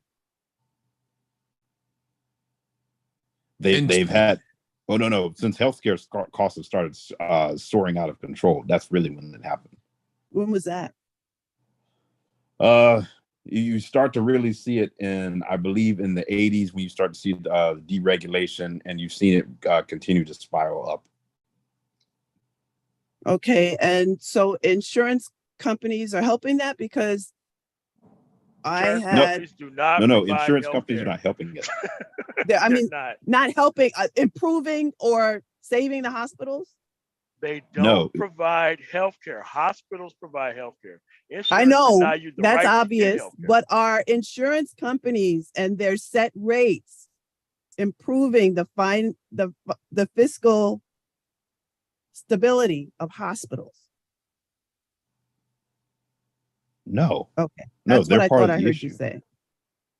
No, insurance companies are part of the issue. Like the amount of money they spend trying to fight claims, and the overhead that they spend. Most people think, hey, private insurance is going to be cheaper because they think the private market can always do it cheaper. But like I said, they spend money fighting claims, and they have overhead rates, the billing structure, Right. all of that drives costs. Right, and that's why I'm saying that it gave insurance. You don't think that Obamacare gave insurance companies some leverage to get to where they are today? I mean, you have to have equal protection under the law, and then protection also includes healthcare coverage. No. I mean, no. If you're trying to make the argument that you think that Obamacare basically, I'm not making any argument, because I'm not beholding to any political figure. All I'm saying, I'm looking at policy from a policy perspective. Yeah, but if you're looking at it from a policy perspective, you're beholden to something because you have an end goal. And given that you've never voted for a Republican, you've never seen a Republican Party in your lifetime to where you've actually seen something that they actually do. So you are a Democrat, and you have to stop escaping. I am not a Democrat. Okay, I'm asking about this policy in healthcare and the insurance companies and how they're sapping. We got to get the conversation back on track. Yeah, because the conversation is about black men. What do black male conservatives bring into? Okay, but you're saying during Party. Obama's time that Obama and Obamacare was an improvement, right? It was an improvement. More people. Yes, for black health outcomes. Yes. Yeah. And further down the line, you don't think that improvement gave leverage to insurance companies? Well, what do you mean leverage? Explain that. She's basically trying to make the argument that in the way they do now. She's basically making the argument that insurance companies, that Obamacare, because it gave more people coverage, that it gives the insurance companies more power to rip off people. I guess you can make the argument that insurance companies, that they had some influence and Obamacare has been good for them, but also people have healthcare. Now, if you want to go even further, you just go to single payer healthcare and you don't have this issue. But that's not what Republicans don't want. Exactly. That's not even something that to me, it's the strain of the policy. It's the life cycle of the policy that matters to me. So what's the alternative? Yeah. I'm not talking about alternatives. I'm talking about healthcare is a basic need. You have to find an alternative. What's the alternative? Healthcare is a basic need. At this point, cancer rate is 1 in 2 women, 1 in 3 men. I know. What is the alternative to the current system that we have? That's the question.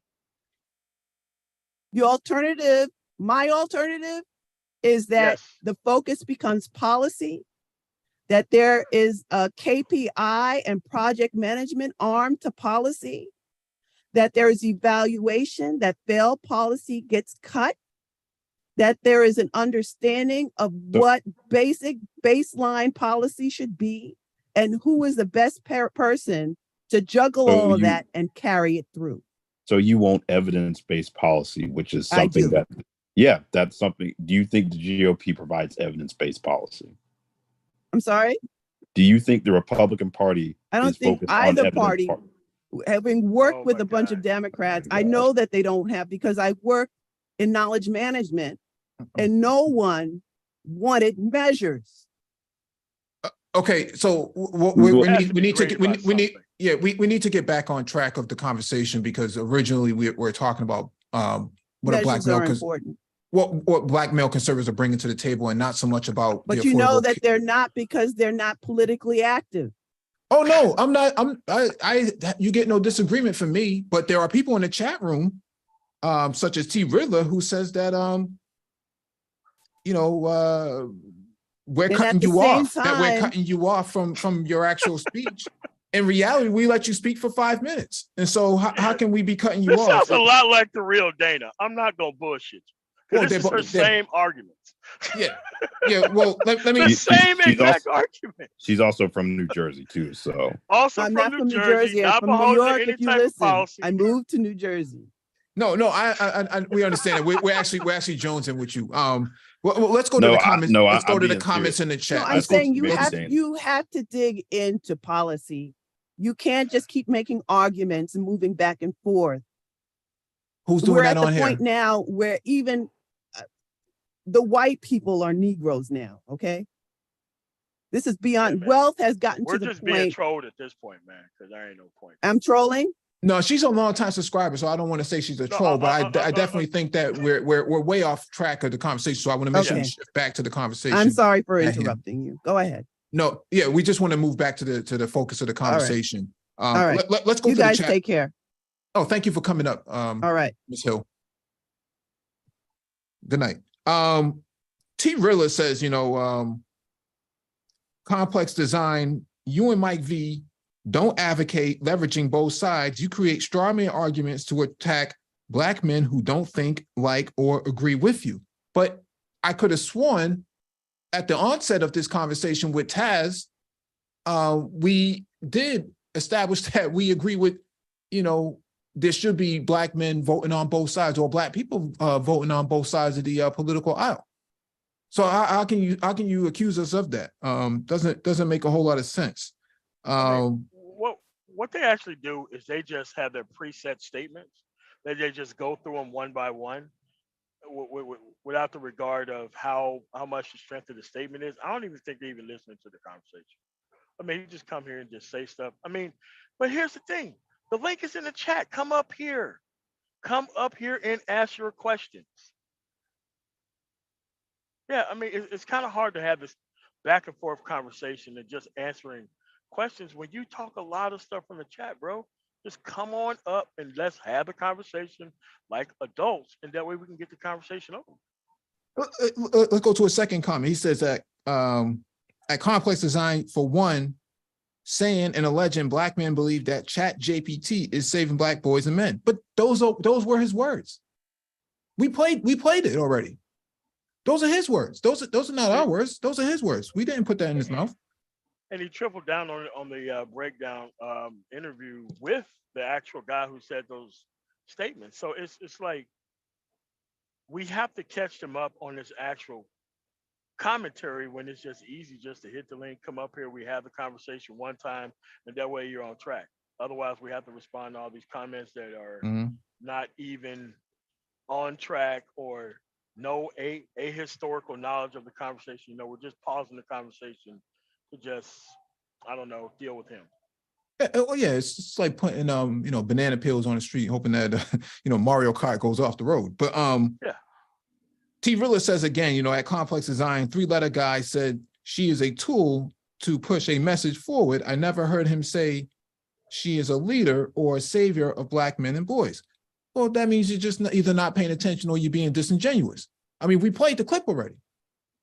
And not only did we play the clip, but he doubled down on Sunday on the breakdown saying it. It's like, come on, like you can't, and he was there. T. Rilla was there. And that's what I'm saying. Like, of course, I know he was there. That's what I'm saying, that we're asking all these questions where you could just hit the link, come up, make your actual argument with your auditory voice, and we just see how that works out once you jump up there. Yeah. But because he was there. He was also there when the comment was actually made on that actual live stream. So you can't say that you don't know this stuff. It's just that you just keep asking all these. Well, he's not even asking questions, but he's actually making statements. And I think the problem with Black men who think like this is the idea here is never vote Democrat and, withhold your vote. And so that's the sort of poison that goes out into the space of social media, that Black men should stay home and not do anything.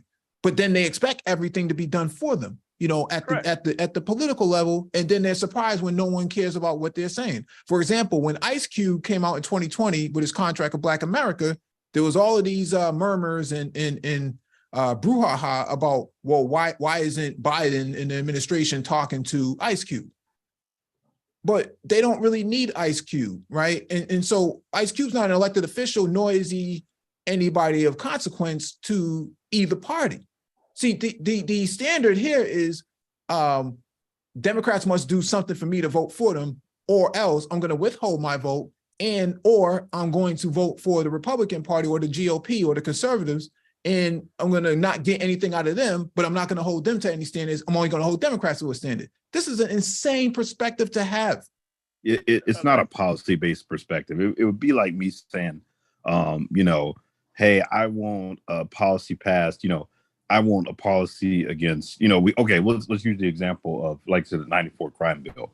You're basically making the argument saying that, hey, I don't want a law and order type of policy. And if people go and vote for if Democrats vote for a law and order type of policy, I'm going to go vote for Republicans who are going to push an even more law and order type of policy. You're literally, it's no sense from a policy standpoint. You're taking something that you think is on a scale of 1 to 10 bad. You're saying, okay, I don't like something that's a level 3, so I'm going to go support someone who's a level 8. It doesn't add up. And this is the problem when everybody operates like this. They think they're holding all this leverage that you clearly are not holding.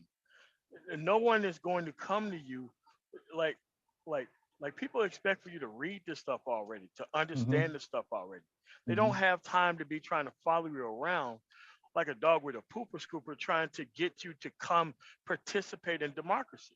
Like you have to have a level of responsibility to yourself to know what these actual issues are. And okay, we don't even allow people to speak like this. Like in our political circles, the moment you come up with this ontological nihilism shit where you just keep repeating yourself over and over, we ask you what side are you on? Because guess what? We got conservatives that are part of our group too. Yeah. These conservatives do not allow these other type of conservatives to exist at all. And the question is asked, and if you repeat yourself or things don't sound right, because you can't be complaining about Obamacare unless you're part of the insurance apparatus. Yes, they have to cover more people. That's what they are supposed to. I don't give a damn about insurance companies. They don't provide health care. Hospitals do. So if you're trying to worry about Obamacare and all this stuff, yes, we had better Black outcomes. Why? More people got access to health care, not just Black people. Unless you lived in the South, or majority in Republican state where they're so pro-life to the point to where they didn't even want you to have health care. Like, what are we talking about? Yeah, letting women die. Letting women die during birth. I just don't see how people think that they feel like they're not getting something that they want, or that they're behind other groups, and they think the solution is to put in even less effort. Like, or else feign like you're gonna vote for the entire side that is actually stopping all the progress from happening in the first place. Like, that's what makes people not want to trust you at all. That's why we ask simple ass questions, and if you don't know what's going on, people are like, you know what? All right, man, end of this. Let's learn about the process and go pick a side, operate on that side, rather than like, oh, my political interest is not done by anybody. Yeah, you're still gonna have to pick somebody to vote for. And if you're not gonna do that, then why are you here? You're failing a class. It's like you're failing a class and you think the solution is to study less. Go on academic probation. Yeah, exactly. Yeah, I'll just redshirt myself. Oh, okay, all right. No, but T. Rilla says in the chat, he says, "Nah, Mike, your position is vote blue no matter who, and if you don't, you must be a conservative or ignorant." But that's the thing here, right? The question of the night is, what do Black conservatives bring to the table? If you're not going to vote Democrat, I'm okay with that. If you're not going to vote for the left, I'm okay with that, right? Because there's more than just the Democratic Party. You have the Green Party, you have Democratic Socialists of America, DSA, you have a myriad of different sort of organizations that you could participate with. It doesn't necessarily have to be the Democratic Party. But if you're going to be a Black conservative, what are you bringing to the table? Because we just listened to that audio, and that audio says that they were, 25 years ago, they were doing they were getting away with a lot of things against black men or Black people, and more importantly, Black men. Because they're not really talking about Black women. They're really talking about Black men, what they can do to Black men and how far they can go with it. So why is the conversation always about Democrats and never about Republicans? It's just that they can only do this stuff here. They know if they took this stuff to their actual local municipality, they would have your name, they would have your face, and they would bar your ass from coming in at the door. Period. They wouldn't even waste time even talking. Well, Perfect Blackness says this in the chat. He says, the Dems are held to a different standard than the Republicans because Blacks are the base of the Democratic Party, yet have done little for them and don't want to be seen in public promising them anything. See, but that's the thing, right?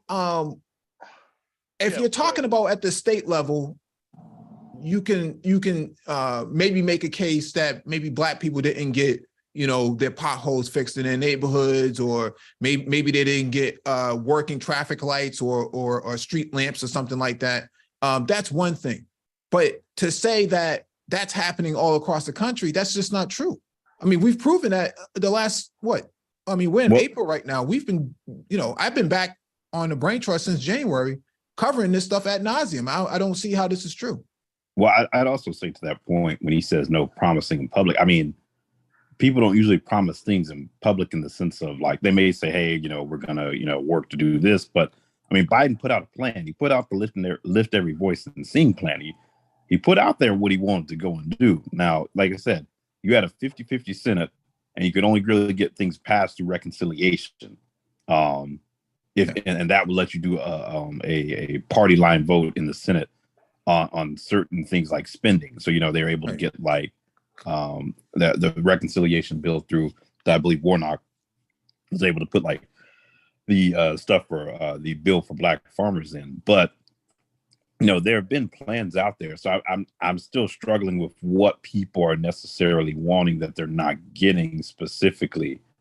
Because I mean, Democratic policies and what they run on is pretty standard for Black folks, like, home ownership, like I said, doing something about discrimination in the public and private sphere, some sort of criminal justice reform, and then, some sort of thing, some sort of policy relief for, things that are expensive, healthcare, education, down payment assistance for a home, things along those lines, kitchen table type of issues. So I'm confused when people are saying that, what are they wanting that they're not getting? And I can't really got people to answer that other than, submission of women, or, yeah, but that's not the Democrats' responsibility to make Black women more submissive to them. Or people will bring up the child support issue, which I'm even like, Obama had a proposal for that. Republicans didn't want to get on board with that. He had a proposal for reforming child support. So I'm struggling with what these people really want. And what's quite interesting is, from the Republican perspective, when you looked at child support and these types of things, we're going to support, they're going to reform this, and they're going to do this, they're going to do that. Last thing we've seen with child support, what I've seen is that the Republicans are moving for making sure that you start paying child support from the child when the child's in the womb, as opposed to even being born yet. So that kid, your responsibility is starting from a woman carrying that child. So they don't have really any. They don't have another option. They're real. From what I can see here, especially for a lot of people in this space, looking at this thing politically, they don't have a position. Their position is, get my woman together, and if you can't get my woman together, damn it, I'm not voting for you. That's pretty much really what they're really talking about. Policy perspective, they have no policy perspective. There is none there. It would be logical to me to sit down and argue about policies that you believe should be enacted that could potentially enhance your community or black males from a collective advantage. That's what people look to do if they're going to talk about that. I can understand that.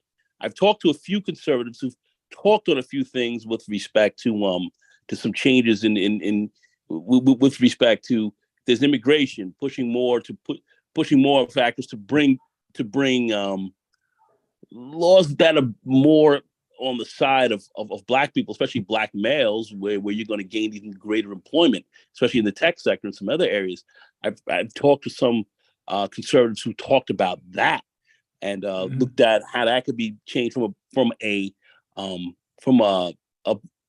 policy perspective, where that could possibly play out into your advantage in some ways, in some other areas. But there's not really much talk on anything else that you hear from them, except with MAGA this and MAGA that, when these guys are anti-black, they're anti-against your interests, and a lot of these guys are sitting here just sounding like shine bones, and it sounds crazy because they're not talking about anything that's going to really benefit them. That's why I don't get into conversations with these guys, because you cannot talk to them from a policy perspective. It's emotional.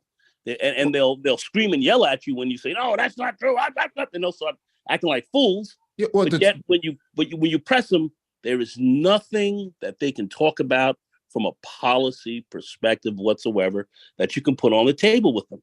And that's the real issue. And a lot of people are talking about, people in bathrooms and, when somebody's in the bathroom and somebody's doing this, and all of that, which doesn't mean jack really towards you in any kind of very serious, meaningful way that's going to improve your perspective with respect to employment, earnings, housing, healthcare, these key issues that really have black men kind of behind the eight ball in so many ways here in this society and culture. They're not addressing that at all. But anyway, go ahead, Mike. Go ahead. Hey, Mike, can you bring up the article I just sent in the group chat? It's you have to put it in the actual chat of the Zoom. Okay. Yeah, I'll drop it. I'll drop it in there. Yeah. So go ahead, MLT. It's just like at this point, we can't have arguments about healthcare because we know what states have the worst outcomes. The outcomes where there's a majority minority population, which is why they didn't vote for the Medicaid expansion in the first place, is free money.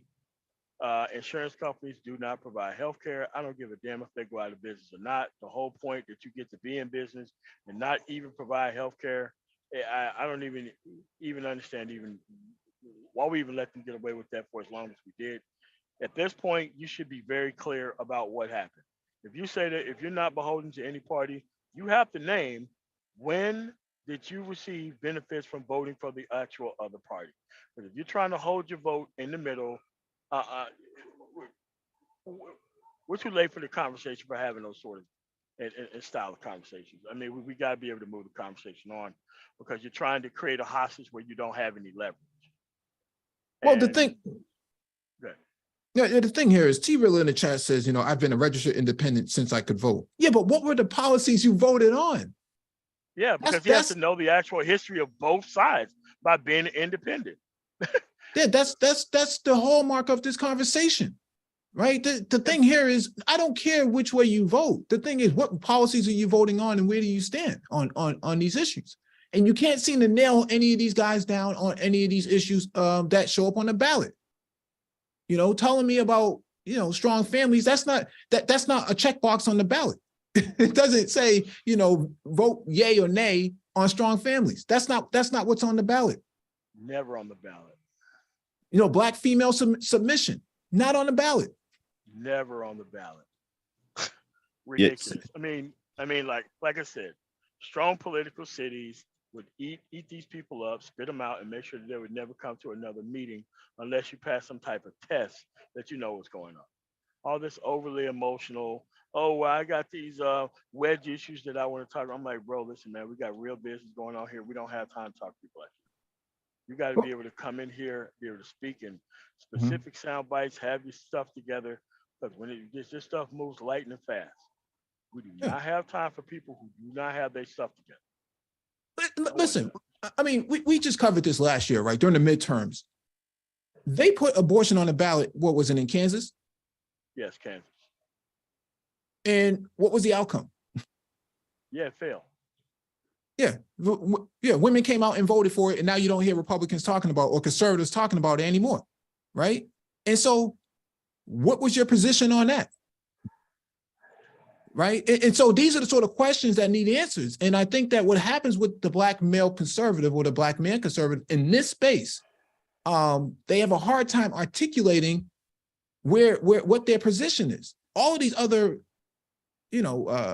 positions that they're taking are just anti-Black female. And that's not something that's on the ballot. That's not something any elected official is going to get behind. You're never going to get any elected official, Black or white, to get behind being anti-Black women. It's just not a position to take. And you're never going to get anybody to get, you're not going to get any Republicans for that matter to get behind reparations. Not going to happen. So trying to hold, the Democrats to a standard of, the litmus test is, either you cut the check or I'm not voting. That's just, that's just not a tangible way of engaging in democracy. It doesn't make any sense.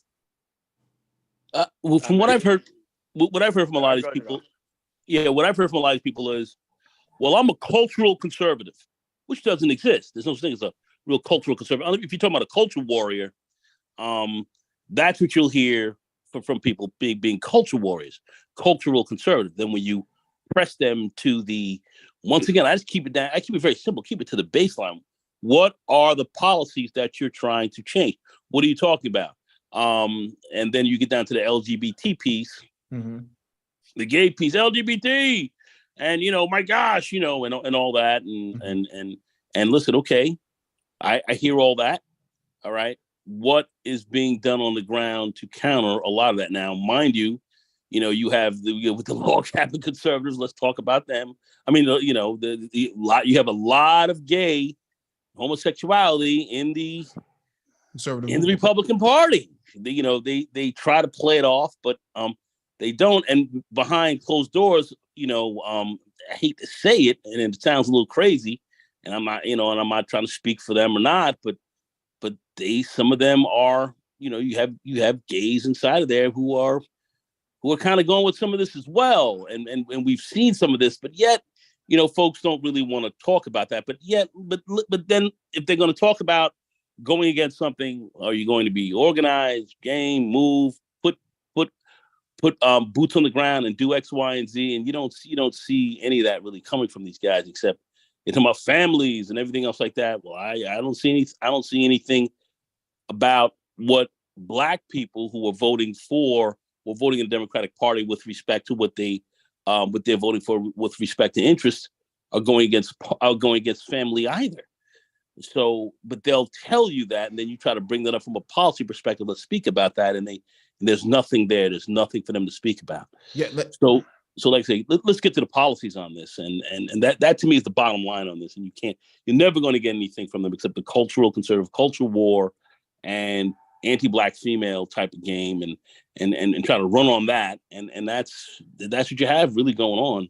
I need to get to this article. We don't get the cogent arguments on policy. But anyway, go ahead. All right. Renaissance Man submitted this. This is from American Progress. 3 facts you need to know about the Obama administration's proposed child support rules. Let me zoom in on this real quick. Yeah, I just wanted to point this out because this is the one thing that Taz did point out was he's talked about the family court issue. So I at least I know we've gone over the reparations and other things, but I just wanted to go over this piece of legislation that failed, but was back during Obama's tenure. In fall 2014, the U.S. Department of Health and Human Services Office of Child Support Enforcement, after consulting with states' law enforcement officials, employers, and other stakeholders, published and sought public comment on a set of proposed changes that would modernize the federal rules that govern the child support system. These changes would strengthen the child support system in ways that would increase regular on-time payments to families. boost employment and earnings for non-custodial parents, and increase the amount of time that non-custodial parents spend with their children. Unfortunately, even though the public comments on the proposed updates have been overwhelmingly positive, House Committee on Ways and Means Chairman Paul Ryan and other congressional Republicans have introduced legislation to block them. Instead of playing politics, Ryan and his colleagues should support these important updates as a modest first step toward improving the child support system for parents and children. With more than half of all U.S. children spending at least a portion of their childhoods living apart from one of their parents, the child support system is an important tool in promoting economic security for families, as well as ensuring the well-being of children. Child support represents critical income for the children and families who receive it. In 2011, mothers who received child support from fathers depended on these payments for 17% of their income. For custodial parents below the poverty line who receive child support, the payments accounted for more than half, 52% of their income. However, many low-income non-custodial parents struggle to make payments, typically because they are unable to find work or have low-paying jobs that leave them barely able to meet their basic needs. Under current child support policies, non-custodial parents who fall behind on their child support payments due to job loss or incarceration, for example, can accumulate substantial arrears and end up facing crushing debt.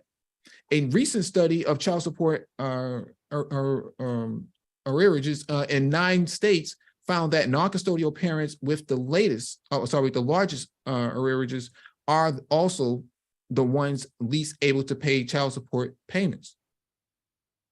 About 70% of the past due child support is owed by non-custodial parents who are non-custodial parents with no reported income or an income of $10,000 or less per year. Furthermore, nearly 1/3 of 6 million custodial mothers without formal child support awards acknowledge that the reason they do not receive one is because the father cannot afford child support. These unfortunate realities of the child support system create the ultimate lose-lose scenario. Non-custodial parents fall behind, custodial parents do not receive the help they need to support their families, and arrears pile up. Making matters even worse, non-custodial parents often end up behind bars for non-payment of child support, setting up a modern-day debtor's prison that makes it harder for them to find employment upon release. It is the vicious cycle that led to the tragic death of Walter Scott, a South Carolina father who was pulled over for a broken taillight and then shot in the back while trying to flee law enforcement for fear of being arrested for owing child support debt. Interestingly enough, right, you didn't hear Tim Scott talking about Walter Scott in his campaign speech, fighting for those type of fathers and those type of families, right? And so what the proposed changes would do is basically you'd be looking at adjusting the payments so men don't fall into that situation, whether it be job loss, incarceration, whatever, adjusting those payments and getting rid of sort of that debtor's prison system. But conservatives are essentially saying that it's going to let men off the hook for the child support payment. So, this is one issue that Taz brought up that I just wanted to point out that, people said Obama did nothing for Black folks or nothing for Black men or didn't speak to their issues. This is one of the common issues that I hear guys talk about, but it's not really something that I think we've discussed or covered in the sense of really addressing that point. So, here's another instance of, something the Democrats are proposing that, Black men claim is one of their issues that I don't hear many people talking about. I just wanted to point that out. Yeah, of course not. I mean, they're in the chat room, right? I mean, if you're in the chat room, put down your 3 policies that you stand on or that you're looking to advocate for. It's all gonna be Black woman based, shocker, but go ahead and do it anyway. Yeah. I mean, but we've been live for about 2 hours now, and I don't see anybody or any of these folk who are in that camp, click on the link or put their ideals into the comment section or the chat section. At the very least, A. Hill came up on the panel, and that's a woman. It's a Black woman on top of that. How do you explain? Yeah, so how do you get beat out by her? Yeah, how do you get beat out by somebody? Yeah, how do you get beat out by her by coming up on the panel? I just don't understand. Well, I do understand, but I think what's happening now in the political sphere is that Black men are running out of foxholes to hide in. That's right. We're pushing you out of all your arguments, and we're doing it on purpose. Yeah. They had no legs to stand on. Yeah, go ahead, Timothy. Go ahead. Yeah. So when you walk in with your ontological, not really understanding up is down, thinking that you have all this leverage, we're going to ask you what side you're on, and when was the last time you voted Republican, and what was the reason? And I guarantee you, every time it's culture warrior-based nonsense, and then we just kick people out of meetings. Every time. We don't even waste time with people like this, because you shouldn't be having culture warrior-based issues and things that are not even on the ballot as the primary reason why your ass is even there. That means that you need to go back and complain around people who want to hear that type of stuff. Over here, pick a side, operate on the side that you're on, so that way you're not acting like you're in the middle, having all this type of leverage when you just want to be taught what's actually happening, because you don't want to read and you don't want to keep up with it. So that way more and more conversations can be had because you refuse to read. That's all it is. They don't care about things that are actually happening. The only thing they want to do is they want to be taught about the things that are actually happening, and they come up with this questioning based process on how to get the actual answers out of them. And I'm just sick of it. Yeah. Let's go to Jay Charles. He's been waiting patiently. What's going on, Jay Charles? Hey, what's going on, brothers? Can you hear me? Hey, Jay, what's going on, bro? Good. How you guys doing tonight? Good. Awesome. Yeah, MOT just answered my question right there. But because I was gonna say, like, I think I've been in space for like almost 6 years, right? And nobody covers anything. They never cover, like, there's so many things going on right now in the sphere, right? Nobody covers anything. And I'm actually searching for it. I'm digging through YouTube to see if anybody says it. Only person I can say is Mr. Research, right? He's out there and he discusses certain things, right? But other than that, like, nobody's ever over it. I think that I had to come to the conclusion that I think people really think that non-participation is power, and it's the opposite. Because there's a model you guys discuss all the time, and you just see it personally yourself, like with other groups who are obtaining power, right? And they all doing the same thing. There's things that they could do that works, right? Working on both sides and pushing for your issues, right? But it's like they don't want to do that. And I think I'm trying to figure out, like, what the hell is going on in space, man? Like you guys been here a long time. Like, why are these guys like kind of like trying to avoid reading information, trying to avoid participating? Because it allows them not to have any accountability. Yeah. That's pretty much how they want to run how they would run their society, with no accountability. And so that's the romanticizing of Trump, right?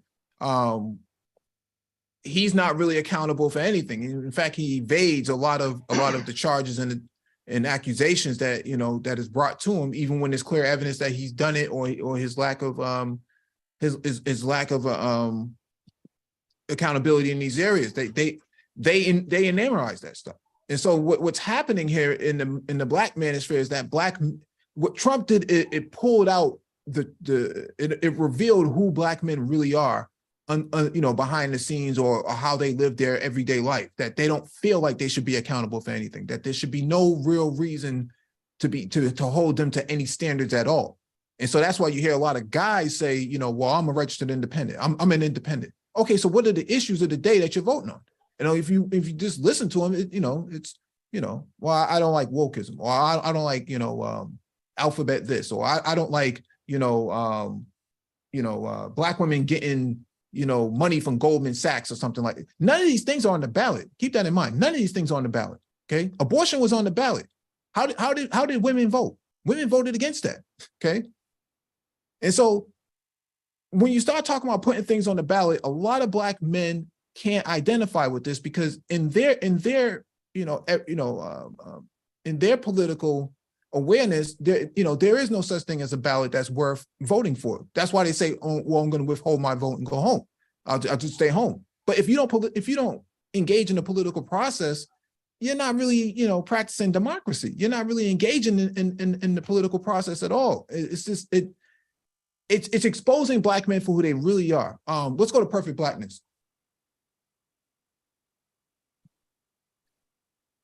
Sorry about that, Mike. Can you hear me? Yes, sir. All right. Look, I can't stay long, but I wanted to come up to address the political, the policy rather. And I don't know if you saw it in the chat, but I said that Dr. T.S. Johnson, he's put together a 17-point Black male political agenda. I encourage you to go look at that. And it's pretty detailed about what what's important to Black men. I mean, you laugh, but perfect blackness. Let me stop you right there. All right. What's so good about a political agenda if you don't present it to anybody? Say it again. What's so good about a political agenda that you don't present it to anybody? Well, Dr. T has said that he has been presented through his. I don't know all the particulars, but he has.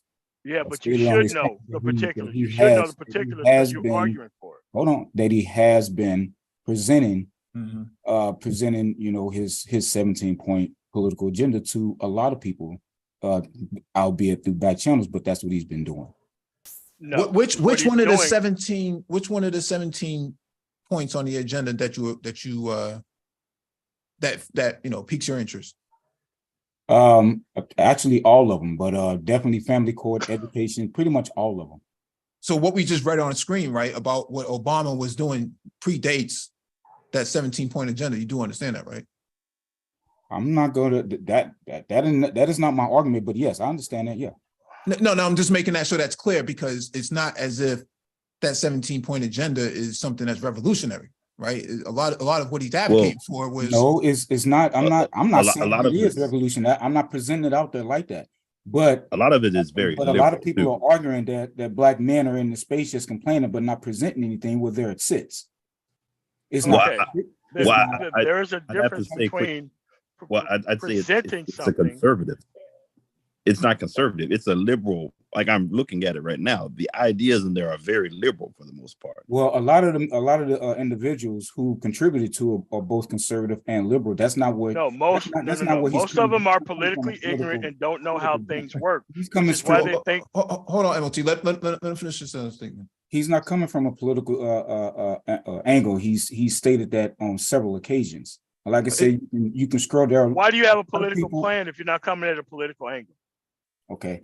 There are a lot of people who contributed to that list that are both very conservative. Don't know anything about politics. He's strictly going for what is best for Black men, what is politically good for Black men. Period. What party is going to be able to do that? He stated many times, anyone can contribute to it. You can write them up some. I've written them up some. Okay, and I'm still waiting to hear back from him because there are some things that I know, because there's a galvanizing of political ignorance without understanding how the process works. You just don't submit something to a PhD that is not a political person and think this thing's supposed to be done, and then turn around and cite it. We asked you for specifics. You said, this is the problem right here. All right. Yes, pick a side. Pick a side. He's not a political person. Hold on, MOT. Hold on. There are a lot of people.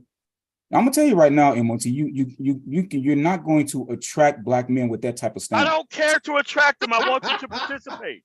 I'm not trying to attract a goddamn thing. That's not gonna get Black men. I don't care. Stay home. Colorado works fine. Then why are you complaining then, MOT? No, you're up here with us. We're not down there with you. You seriously want Black men to participate? By learning the system. Go with what you do. You can't, man. That's not gonna achieve anything. If it is indeed your goal to get Black men to participate, the way you're going about doing it, it's not gonna be. It's not gonna happen. I don't care. I mean, I like that, but it's not. You can laugh at that. I mean, it may be funny. Learn the actual but it is system not going or to stay work. your ass at home. Hold on. We don't have time for people who don't understand how things work. Well, I like I said, thanks for having me up. Wait, Perfect Blackness. I have a question for you, real before you leave. I'm looking through Tiasan's plan. Now, some of this, do you think this is a realistic plan, like the things he set out in it? Some of that stuff probably is not realistic, but his goal his goal was to put out there what Black men want. Correct. Regardless if it's realistic or whatever the case may be, this is what is bothering. This is what is affecting Black men, right? This is affecting Black men, and the family courts in mind for me, because it has really affected me. Yeah, but that's why I asked you. Were you listening when I just read? No, I support all of those, Mike. I support them all. No, I'm saying the 3 facts that you need to know about Obama administration's proposed child support rules. You were listening when I read that, right? Yes, I don't disagree with none of that. I actually think that's a good. That would have been a good idea. I don't disagree. Who voted against that? Who stopped that from happening? Perfect Blackness. The Republicans stopped it. So where's this idea that Democrats are screwing Black men over? Where's that coming from? Mike, I did not say that. No, I'm not saying you did. I'm not saying you did. I'm saying where's this idea that Democrats, Black men aren't either benefiting from the Democratic Party or they're not, something's not happening with the Democratic Party and Black men, so we should try a different option. That's what I'm trying to understand. Where is this coming from? Well, I would encourage you to get someone who is more of the conservative leaning to argue, because you're wanting me to make someone else's argument. You're a family man. You're a family man. You're a family man. Well, I just wanted to ask him before we left too. Now, Perfect Blackness, you said some of the ideas were unrealistic. Do you? That don't mean I don't support them, though. That don't mean that we because they may be unrealistic doesn't mean that we shouldn't push for them. Just like reparations. So I guess what I'm trying to get at is then one of the things I also hear is people say like Democrats don't follow through on promises. If you put this agenda out here, like don't you think to an instance it almost says people want to be pandered to because you acknowledge that some of this stuff isn't realistic, but people are putting it out there. Like, don't you think? Do you think people should be tempered in their expectations, in the sense, or do you think it's okay to pander to people? I'm far be it for me to speak for Dr. T, but I don't think that was his goal was to temper anything. He was wanting to put out what will be policies that will positively affect Black men. I mean, whether they be realistic without organizing for it at all. How do you know he's not organizing? Because he didn't. Okay. I think what MOT is saying, Perfect Blackness, is that document has been out since 2020. Mm-hmm. Where is the traction on the ground? Well, that's something I guess you would have to ask Dr. T. Well, I'm just saying in general. I'm just saying in general that if people are going to get behind his plan, I would want to know where is the manifestation of it, because from what I understand, if this is what interests Black men, no one spoke to the Black Brain Trust. Mm-hmm. And we've been covering politics since day one. But I don't think Dr. T is excluding anybody. No, I don't think he is. I don't think he is. I'm not saying that he is. But what I'm saying here is, when they say this is what impacts Black men, no one had a conversation with us about that. We're Black men. Yeah, left all the productive men out the conversation. Don't you think that's kind of odd? Again, I mean, I don't think that whenever he's doing his lives and everything, I don't think he's stopping anybody. I think somebody is. He has a live too. You can go over and he's made it very very well known that if you got if you as an individual black man think that there's something that should be put in there, by all means, you can submit it to them. But that's not it's not about submitting world peace and end the child hunger into the bill. If you're not going to organize for it, it's nothing but pandering and it's pie in the sky shit. You come on, man. Like you feel good like you don't know politics. that. Well, look, I think Perfect Blackness needs to go. I think he needs to go right now. I think he's trying to take off. I do, but because I really shouldn't have been on this long. But yeah, my thing is this: people complain that black men are complaining, but they're not telling people what they want. Whether it's you telling people what black men want. Again, that's what pandering is. And then you ask for that, and then you turn around and bash them in the head for it. Is that what you call it? Is that what you call it? We ask them to be realistic with the actual process, and when they don't do it, we send you back to the drawing board. Yes, learn how the system works, operate within the system, stop coming up with world peace, and we want to be on Mars by 2028. All right. Just because you put it in an actual bill and you're not actually organizing for it, it means that it does not exist. He left productive men out of the conversation, politically organized and politically participating men out of the conversation to focus on people who don't know how things work. Okay. And that's fair enough, MOT. But I will say that to the extent that black men are leaving both parties or not, or just opting out. No, I'm not accepting that. I don't care if you don't participate. What am I going to say? You do not get represented if you stay your ass at home. Okay. That's what happened. I'm not, see, again, I didn't stay at home either. I just voted what was best for me and my family. But I will say this. I will say this. Within your city where it was a better MOT, your approach is very abrasive. That's fine. That's fine. You can call it that. I mean, but it is a good example of why a lot of black men just say fuck it. I don't give a damn. They can stay at home. They're not part of my group. They're not in Colorado. You can stay there and keep your own stuff messed up. I don't even care about people who have that type of mind state. You should kick them out of the conversation and not allow them to be a part of the conversation. Want black men to vote for the Democrat Party. No, I want them to pick a side and organize on the side that they pick. Well, if they pick the Republican Party, pick your have side something over there. If you want black men I don't. That's not what I want. Black men to pick Perfect Blackness. Side, that's not what I want. That's not what I want. Finish your side like this. If this is black men was like, no, I don't want that side. Perfect Blackness. I don't give a damn who they vote for. This is what their whole main tactic is shaming. Really? Perfect Blackness. I'm gonna say it again. Hopefully you're listening. I want them to tangibly participate in the process, no matter what side that they pick. The whole point of the conversation is about what are black conservatives doing on the conservative side. We're arguing policies only about Democrats, not even addressing the fact that Republicans are actually not only voting against those policies, but don't have a policy of their own. And then we have people who jump up here who actually think that they have this sort of ball in hand thing, that they have this actual option that they're going to pick another side when they don't have any representation on the other side. Listen, I'm not telling you who to vote for. I'm just saying that I don't want my time wasted with political nihilists. It's an actual term. It's a very specific definition where you cannot pick a side and stay on it. No, I'm not a political nihilist. Okay. It has a very specific definition. I do a whole live stream on it. But at the end of the day, you have to pick a side. Okay.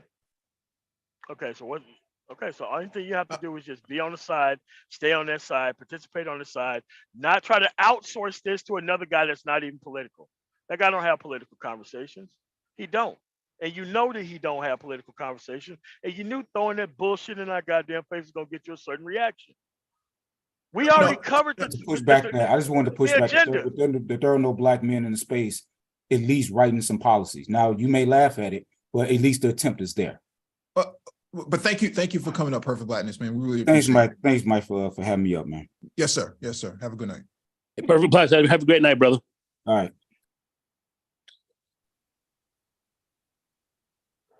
Jay Charles, any closing thoughts? Yeah. It's clear. No, your mic is breaking up a lot, bro.